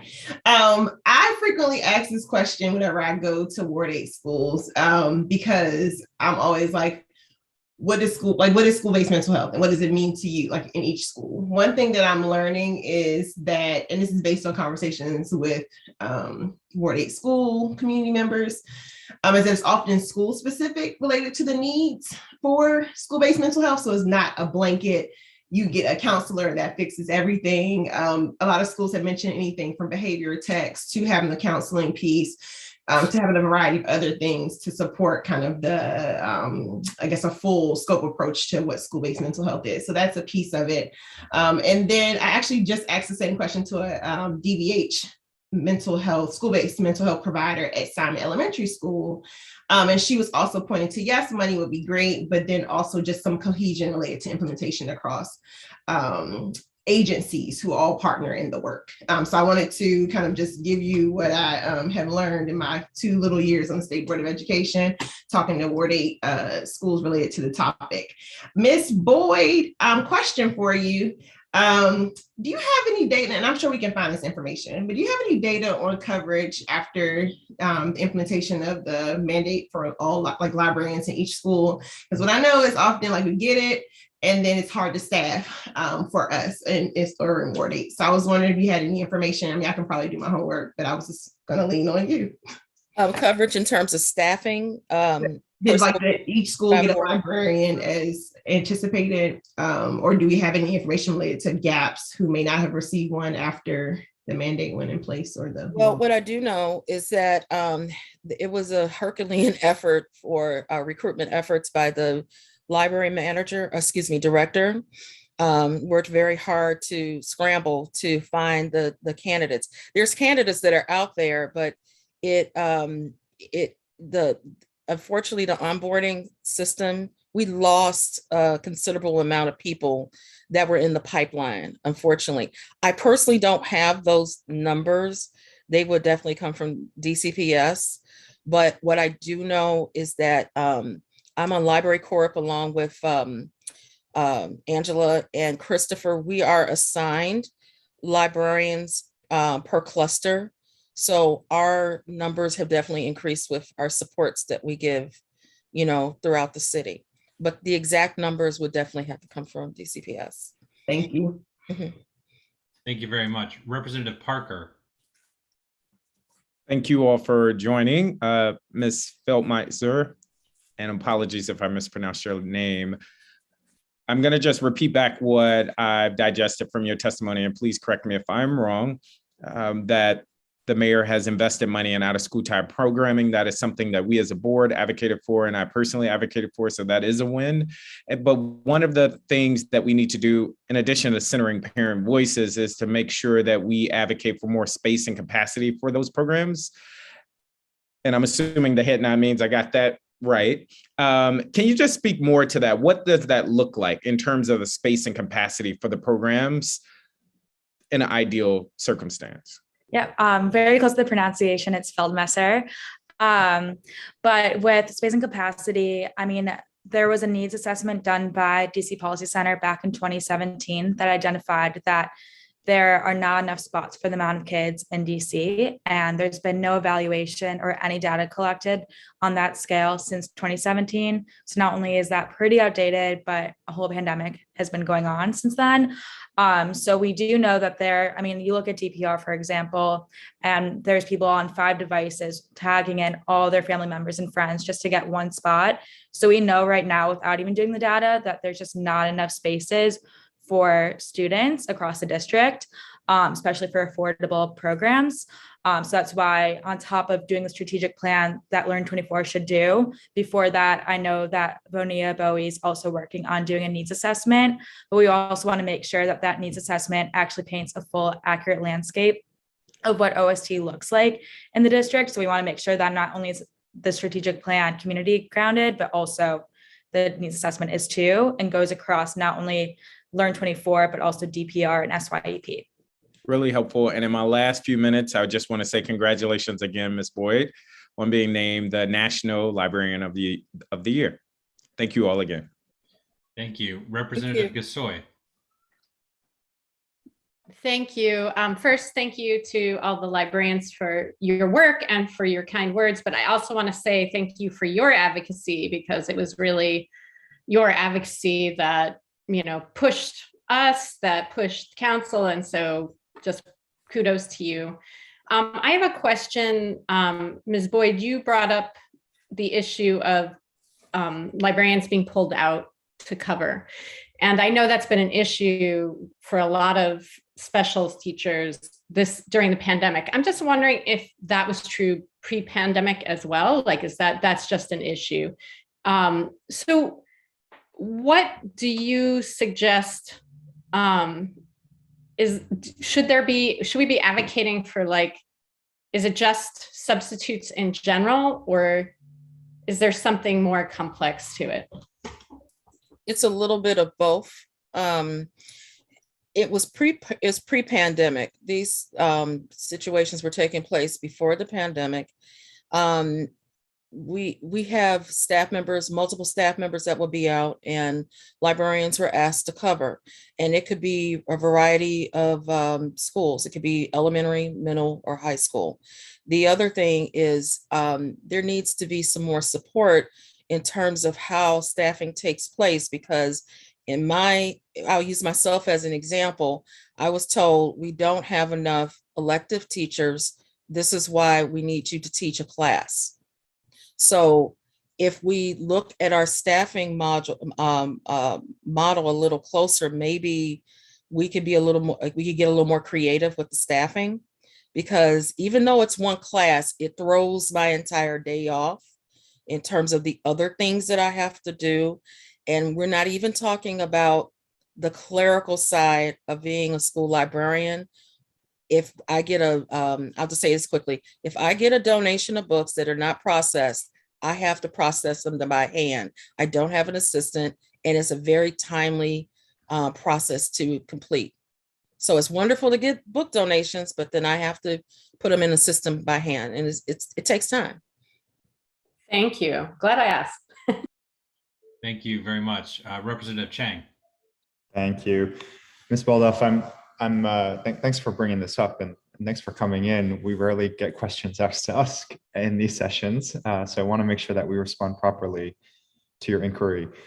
As Dr. Reid said, it's a question that we're asking as well. And I have been talking to several of the social workers and counselors in Ward 2 schools and trying to get a better sense of where we stand in this, and whether or not it requires something like what we did with school librarians, actually, to advocate for how the money is actually spent, because it's my understanding that some of the roles that for behavioral health are optional based on the actual school, right? And so I have, even though there's been a funding increase, I've got a couple schools that actually have seen social workers taken out of next year's budget, which I find very concerning. And so it's something that I'm looking into and would love to keep in touch about. If you're open to messaging me, I'd also love to see the report that you put together as well, if you're willing to share that. And I think for our librarians here, you know, it's great to have you back. Thank you. Following up on Representative Gasoi's question, what would you recommend needs to be done on our side next to help move things forward based on what you've just described?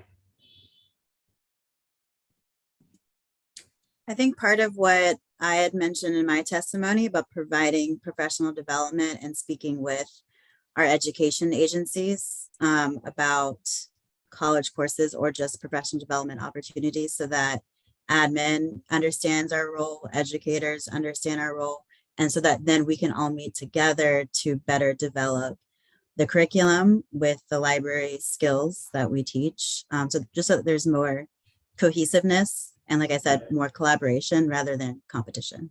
Sounds like we need some literacy collaboration here across Yes. stakeholders. Yeah, great. Thank you very much. Representative Birnstad. I was actually about to ask something that was just answered like 1 second ago, so never mind. Thank you very much. Representative Thompson. I actually would like to go back to Ms. Baldauf. So first, tell Dr. Grant I said hello. I used to work for him back when I worked for DCPS early in my career, and I'm overdue for getting to Monument Academy. Like Representative Chang, I would love to see the report. I do know that I believe today, because my council member, I'm Ward 7, my council member did add an additional 2.4 million to the budget for school boys' mental health in the markup. That does not mean we are at the finish line, because we know the council has to vote not once, but twice to confirm the budget. So I want to make sure people know that, because they're not spending all their time watching budget markups. That's progress. I do want to also just be responsive, like Representative Chang, to your question around what that has looked like in schools. The other, I guess, devil that's in the details around this is just being able to staff those positions. I've heard from a lot of my schools that this is something they, in addition to the school-based mental health dollars through DBH, sometimes they're using at-risk dollars for this, and quite frankly, cannot find enough people for the positions. I do not know the answer to solving that pipeline issue, but I do understand it to be an issue. And I'm looking forward to learning more about just how we create pipelines, how we share resources across agencies, because I do think there is something that can be done to start to fill this hole.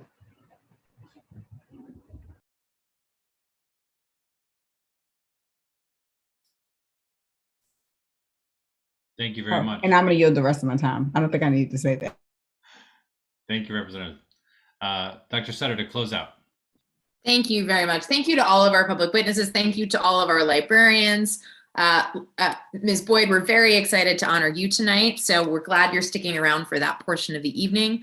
I want to turn to Ms. Baldauf. I wanted to echo what my colleague, Vice President Thompson, just said about the staffing piece. That is also my understanding, that today's markup additions from Councilmember Gray are meant to bring the level of salary allocated for school-based mental health professionals into a range that might make that position itself more appealing and make it possible for schools to find qualified staff.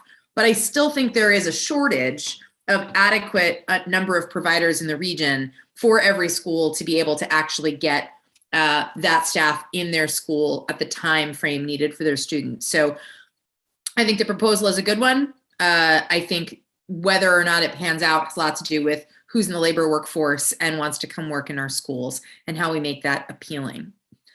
Ms. Feldmesser, I wanted to ask you a question about the out of school time programming. I'm hearing a lot, this is something Dr. Reid has raised on a couple of occasions as well, about students being able to access out of school time programming that is affordable because of the way out of school time slots are allocated. So there is no sort of holdback for families who require affordable childcare opportunities, affordable out of school time programming for the more affordable programs that schools offer. And those are often snatched up right away, programs that accept, for instance, childcare vouchers. Has PAVE done any looking into that, or parents talking about that as part of their advocacy as well? Yeah, that's a really great point. They have talked about costs and vouchers and also exclusions to vouchers. You know, once you hit a certain age, you don't qualify for that. Also, if you aren't a US citizen, you also don't qualify for vouchers. So that's a big part. But another part to that is, even though there's programs that are affordable, not all of them are technically high quality. And you really only see those benefits from OST programs if they're high quality, with high quality staff, resources, and a curriculum. So we're not only looking for affordability, but on top of that, we also need to focus on making sure that those affordable programs are, you know, high quality. And I know DC Scores is a really great example of that, because they work through Learn 24 and they receive those grants. So they're able to offer programming at schools, not only DC Scores, but other programs that are high quality, but we want to make sure that those seats are available to a lot of children. And it's really challenging for some schools that do not have high quality programs like Scores that are offered to, you know, access those kinds of programs. Got it. Thank you so much, Ms. Feldmesser. And thank you to all of our public witnesses for joining us tonight and for engaging with us in discussion. We really deeply appreciate it. You are free to exit the meeting, and we appreciate you bringing your comments for the public record tonight. Thank you all so much.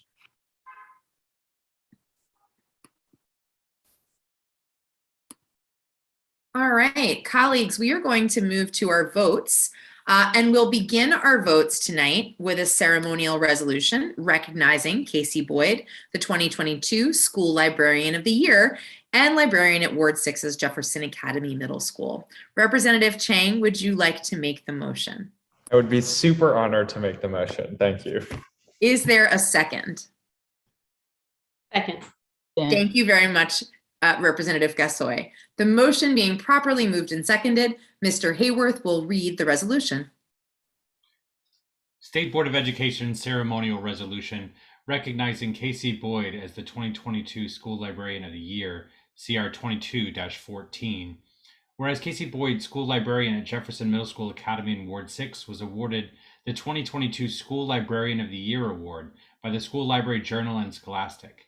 Whereas the School Librarian of the Year Award honors K-12 library professionals for their outstanding achievement and exemplary use of 21st century tools and services to engage children and teens towards fostering multiple literacies.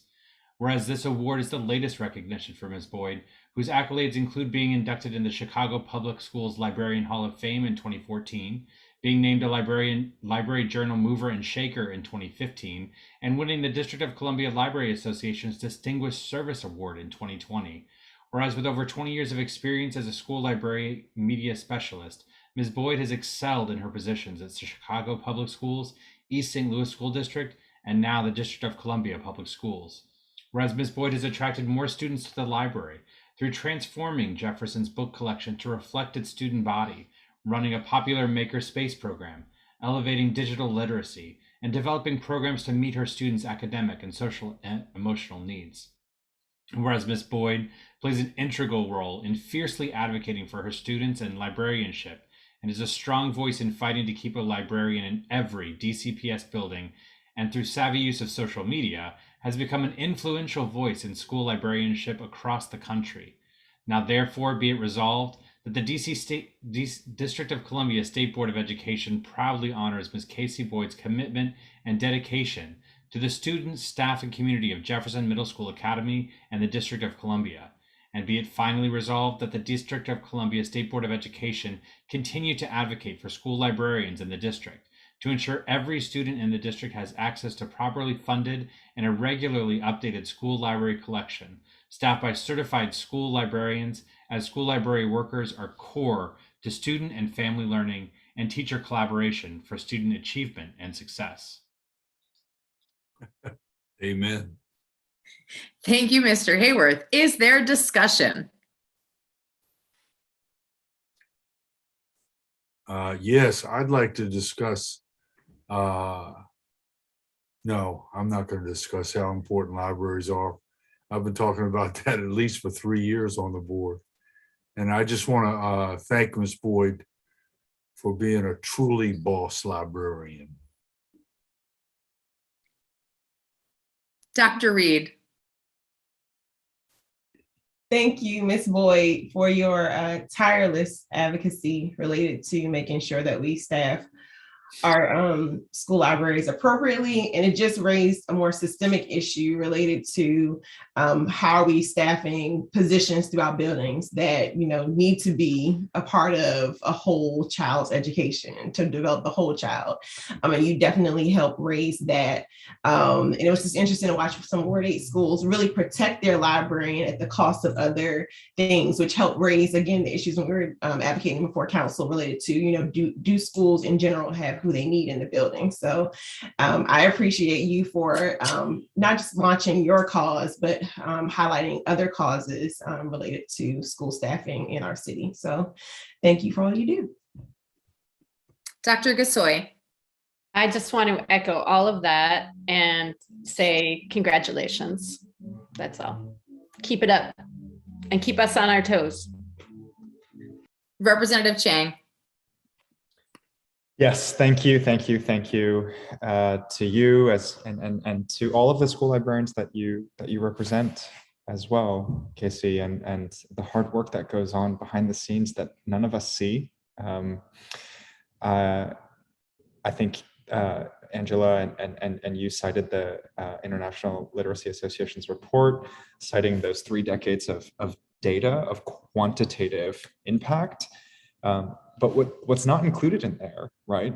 That is, you know, such the magic of your work that I definitely want on the record to highlight that we also recognize as a board for the importance of school librarians is the squishy stuff that we can't really measure, actually, right? It's the relationships that you build with students. It's the qualitative side of this work that, you know, we talk about the love of learning and love of reading as something that is so much of the vocabulary of school librarianship and so impossible to measure in a standardized test, right? And so for me, I think, you know, yes, let's talk about the International Literacy Association's, you know, compilation of all of the data as a citation and you know, ROI for an investment in school librarians, and at the same time, right, recognize that,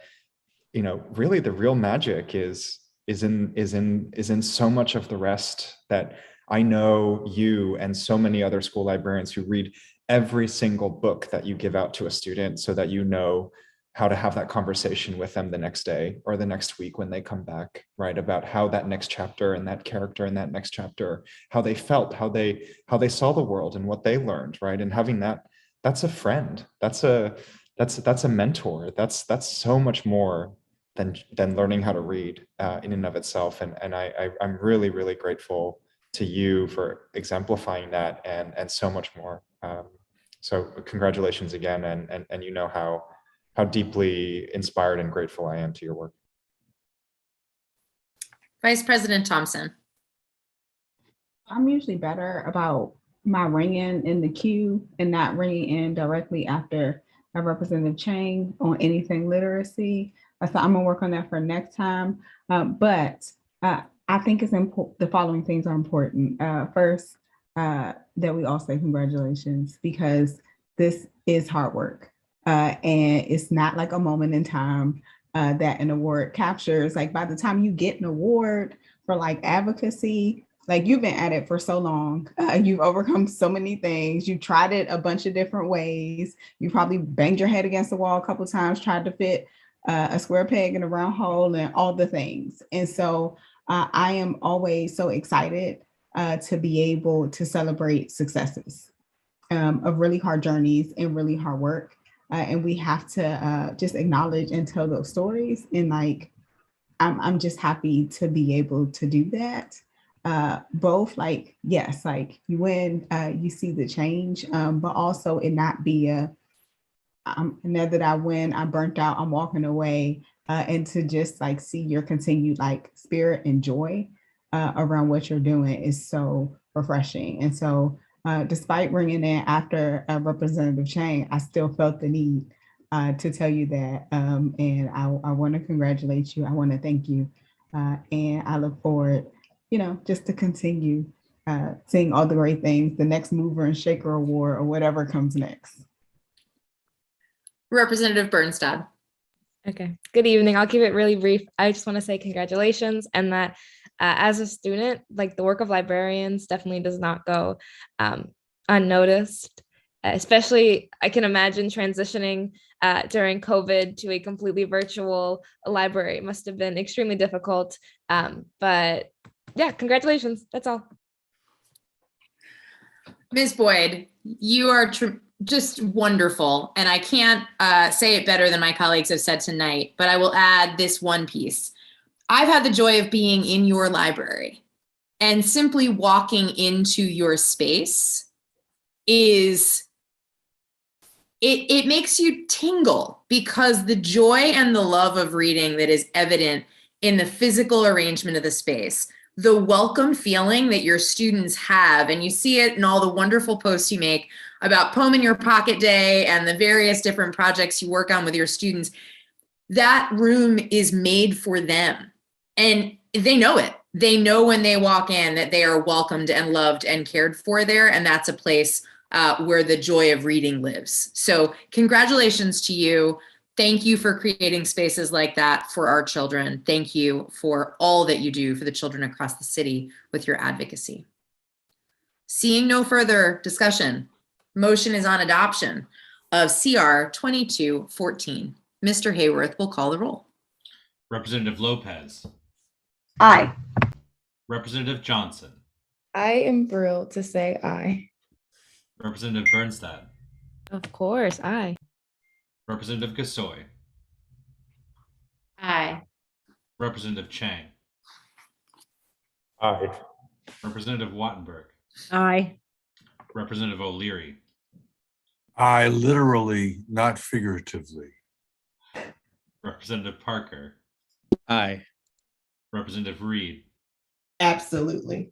Representative Thompson. Aye. Representative Sutter. Aye. The motion is approved unanimously. Ms. Boyd, thank you very much for all you do for students in the district. The State Board is deeply grateful to you. You may depart the meeting with our thanks and appreciation. Thank you very much. I'm so honored with this recognition, and I'm for the first time speechless ever since I received the initial email. So thank you and bless all of you.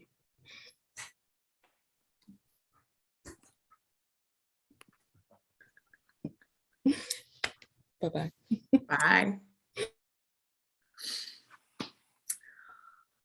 Well, that was one and fun. Next up, we have CR 22-15, celebrating Community College Month. Representative O'Leary, would you like to make the motion? So moved. Is there a second? Second. The motion being properly moved and seconded, Mr. Hayworth will read the resolution into the record.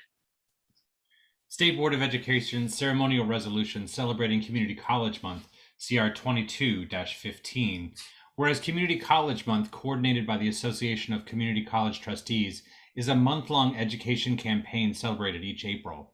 Whereas the primary goal of Community College Month is to raise awareness of the value and contributions of community colleges, of attending community colleges, and to challenge the longtime stigmas associated with them. Whereas community colleges provide opportunities and support to all students throughout their educational careers, whether they attend to attain an associate's degree or certificate, intend to transfer on for a bachelor or higher degree, or they take one or a few courses to learn a new skill or expand their horizons. Whereas community colleges are not just two-year colleges or vocational schools, but are vital centers of their communities. Whereas community colleges partner with area businesses to create academic and workforce training programs designed specifically to meet the needs of employers and to qualify students for jobs that pay living wages. Whereas many community college students support or contribute to supporting their families, and most community colleges offer resources and flexibility that make it possible for students with other life commitments to enroll, stay enrolled in, and complete their programs. Whereas according to the American Association of Community Colleges, there were an estimated 10.3 million students enrolled in one of 1,043 community colleges across the country in fall 2022. And whereas the District of Columbia's own University of the District of Columbia Community College, established in 2009, serves diverse, hardworking, and creative adult learners who are supported by dedicated faculty, staff, and administration committed to the success of all its students. Now therefore be it resolved that the DC State Board of Education celebrates Community College Month and recognizes the hard work and achievement happening every day on community college campuses within DC and across the country.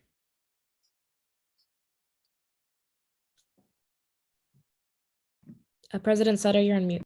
Thank you. Members, are there comments or matters for discussion? I'm tongue-tied. Dr. O'Leary.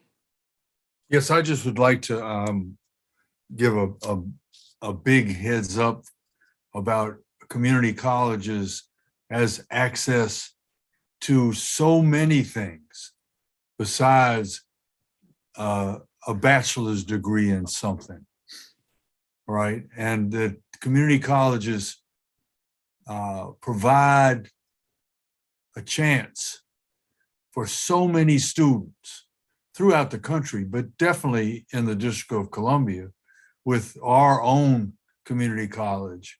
And I teach those students at the university after they finish their 2 years at the community college. And it's a tremendous springboard to success in their lives. And just a side note, a lot of people don't know that a community college degree, a 2-year degree at a community college, guarantees you a seat in a 4-year university in the state where you go to community college. And that's something that is very important to everyone throughout the country, but it does do the same thing at the University of the District of Columbia. And being the father of students who went to community college and then went on to other degrees, I just want to know how important it is for all parents as an alternative to a university, a 4-year school. Thank you, Dr. O'Leary. Representative Gasoi. Thank you. I am one of those students, Representative O'Leary. I got an associate's degree at Monroe Community College in Rochester, New York, and it changed my life. I may not have gone to college if that had not been an opportunity for me, and that's where I discovered that I loved writing, and I ended up getting my bachelor's in creative writing at State University of Binghamton in New York State. So I just want to say that it's a very personal send up for me. And I'm really glad that we're raising this as something that is really worthy of recognition. So thank you. Thank you, Dr. Gasoi. Vice President Thompson. I liked Representative O'Leary's use of the term springboard. I think captures it all. I will say that I'm grateful that in our resolution we recognize that the Community College of DC was established in 2009 because we did not always have that opportunity as DC residents. We have had UDC for sometimes people forget it is a land grant institution. It is a HBCU. I make no apologies about the fact that my mom is a proud Firebird, but we did not have a community college. And for a lot of people, UDC still was too big of a jump. And so people who are my age and older They had to figure out how to pay like full tuition at PG and all the different things. And so I am grateful that we now continue to have this as a resource in DC. I'm grateful that their offerings have expanded. Even when it first started, it was kind of like part of UDC. It wasn't its full on own thing as the Community College of DC. And so I'm always happy to champion CCDC as a resource. I'm always happy to champion UDC as a resource.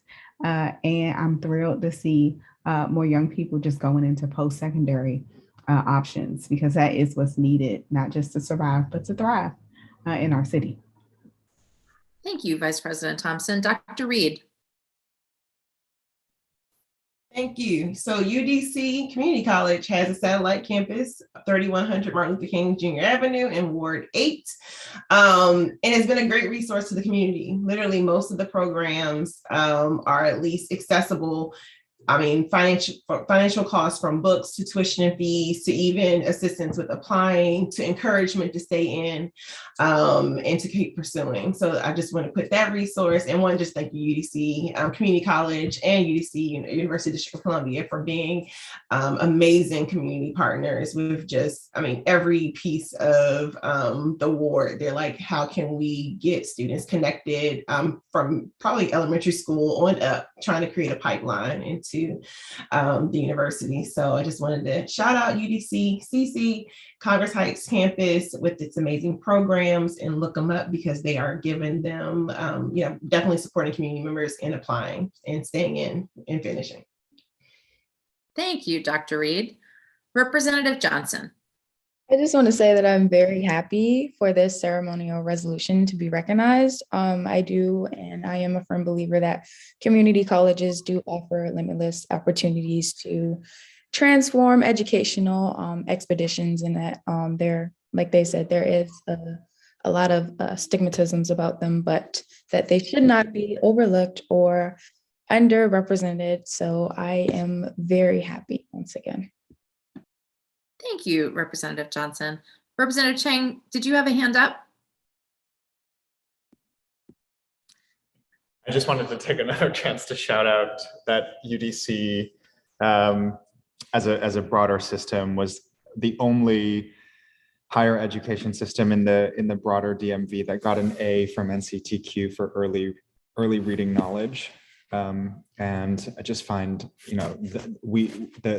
this broad conversation around literacy that we've been having tonight, right? It's all tiers of the work. It's school librarians, and it's how we actually educate our reading instructors. And so very much excited that we have one of the best public higher ed systems in equipping our reading instructors, and want to make sure that we keep investing in those accessible pathways to be awesome teachers.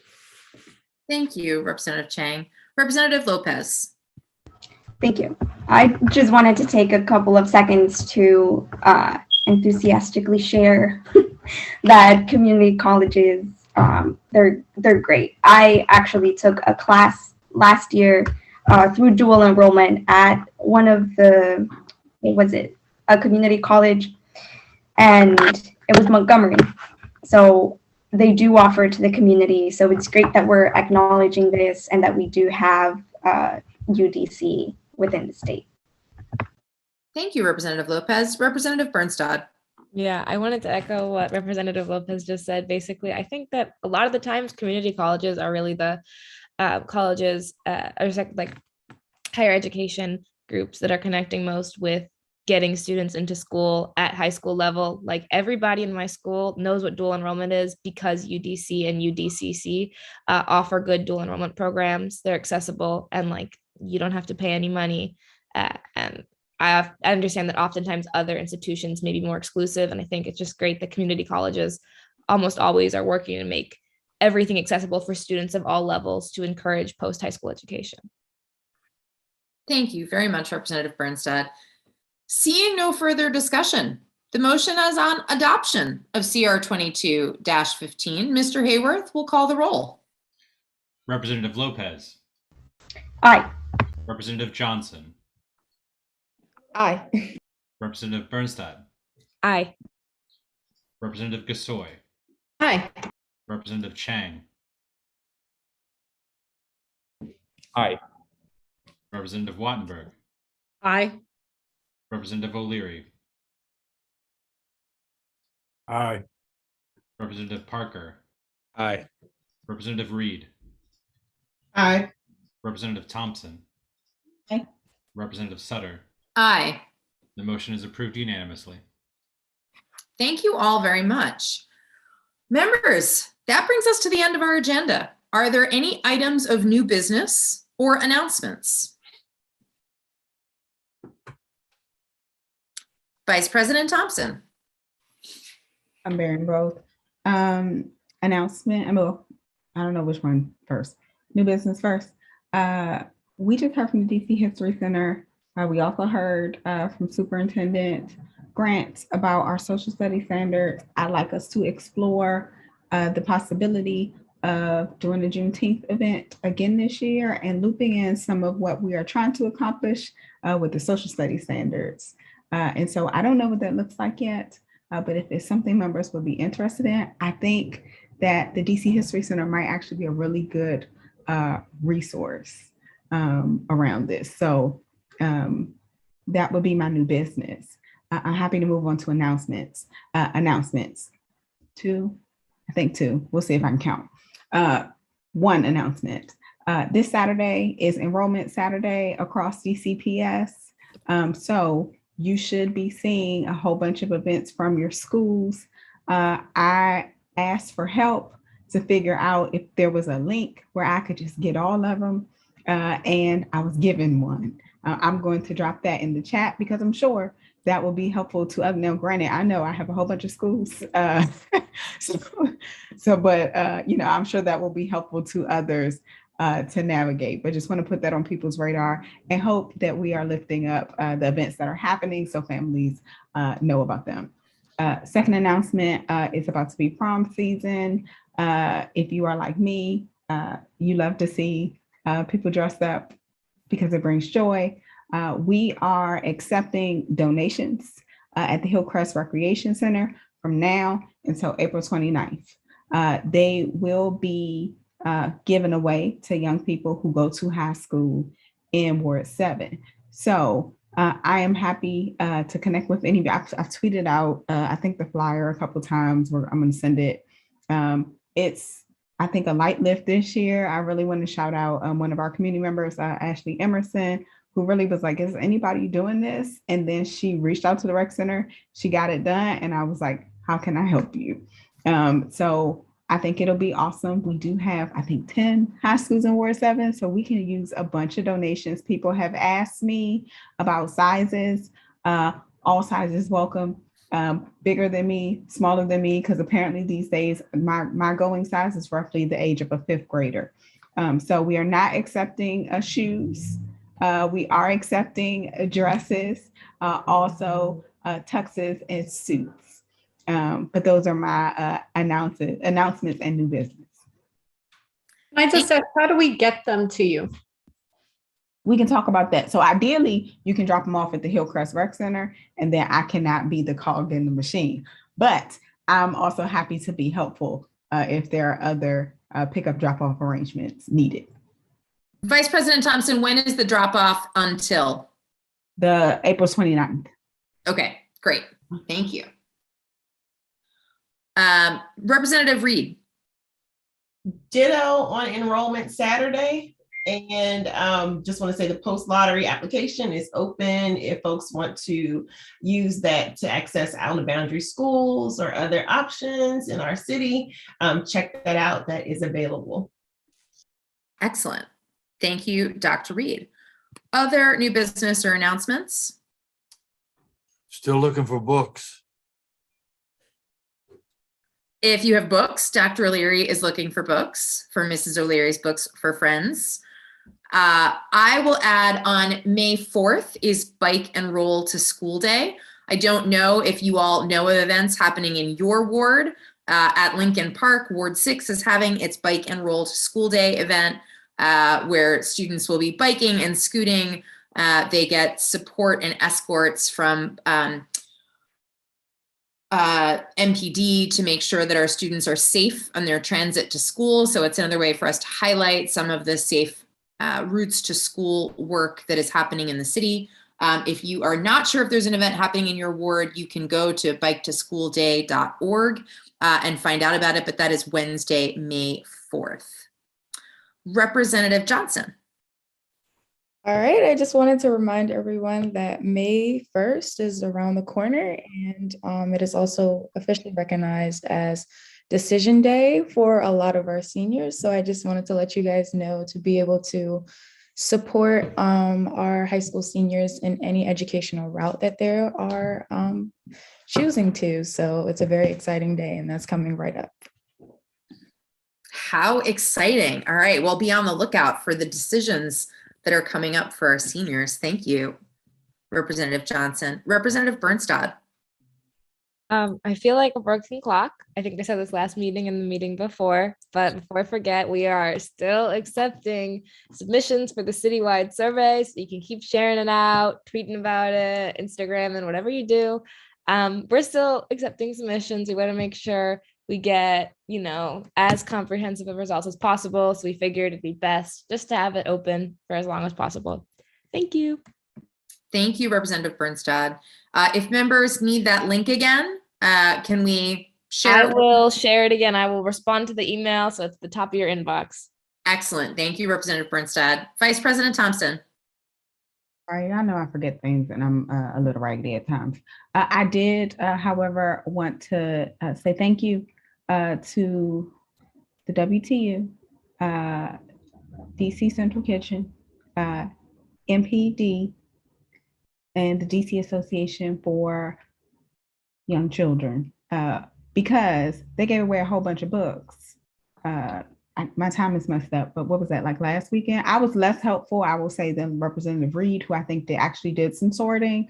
My only contribution was to call schools and tell them pick up. So I actually had some schools who showed up and picked up like full grade levels of books, which is magical. So thank you for them hosting that event at the Washington Tennis and Education Foundation, which is like walking distance for me. And so that's amazing. And I just wanted to make sure I said thank you for that. I'm pretty sure there's something I'm forgetting, but we actually are having May 5th. We have never had back to school days in Ward 7 as a coordinated effort, to be clear.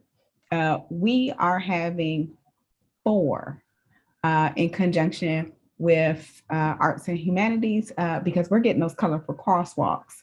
And so I want to make sure that people know about them. You all are welcome to come. We will be working with Positive Chalk DC and a couple others so people can see what that looks like with the extended curb cuts, which I think is a real opportunity.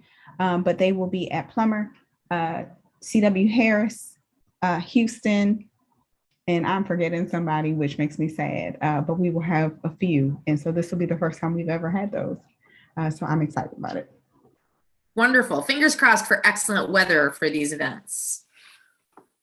Maybe spring will stay. Any other new business or announcements? All right. Thank you, members, then, for your time and engagement tonight. With no further business before the State Board, I will entertain a motion to adjourn. So moved. Is there a second? I'm happy to second. All right. We've got a motion. We've got a second. All those in favor say aye. Aye. Aye. The ayes have it, and this virtual public meeting of the District of Columbia State Board of Education is adjourned at 7:45 p.m. Thank you all for your time tonight. Good night. Thank you. Good night.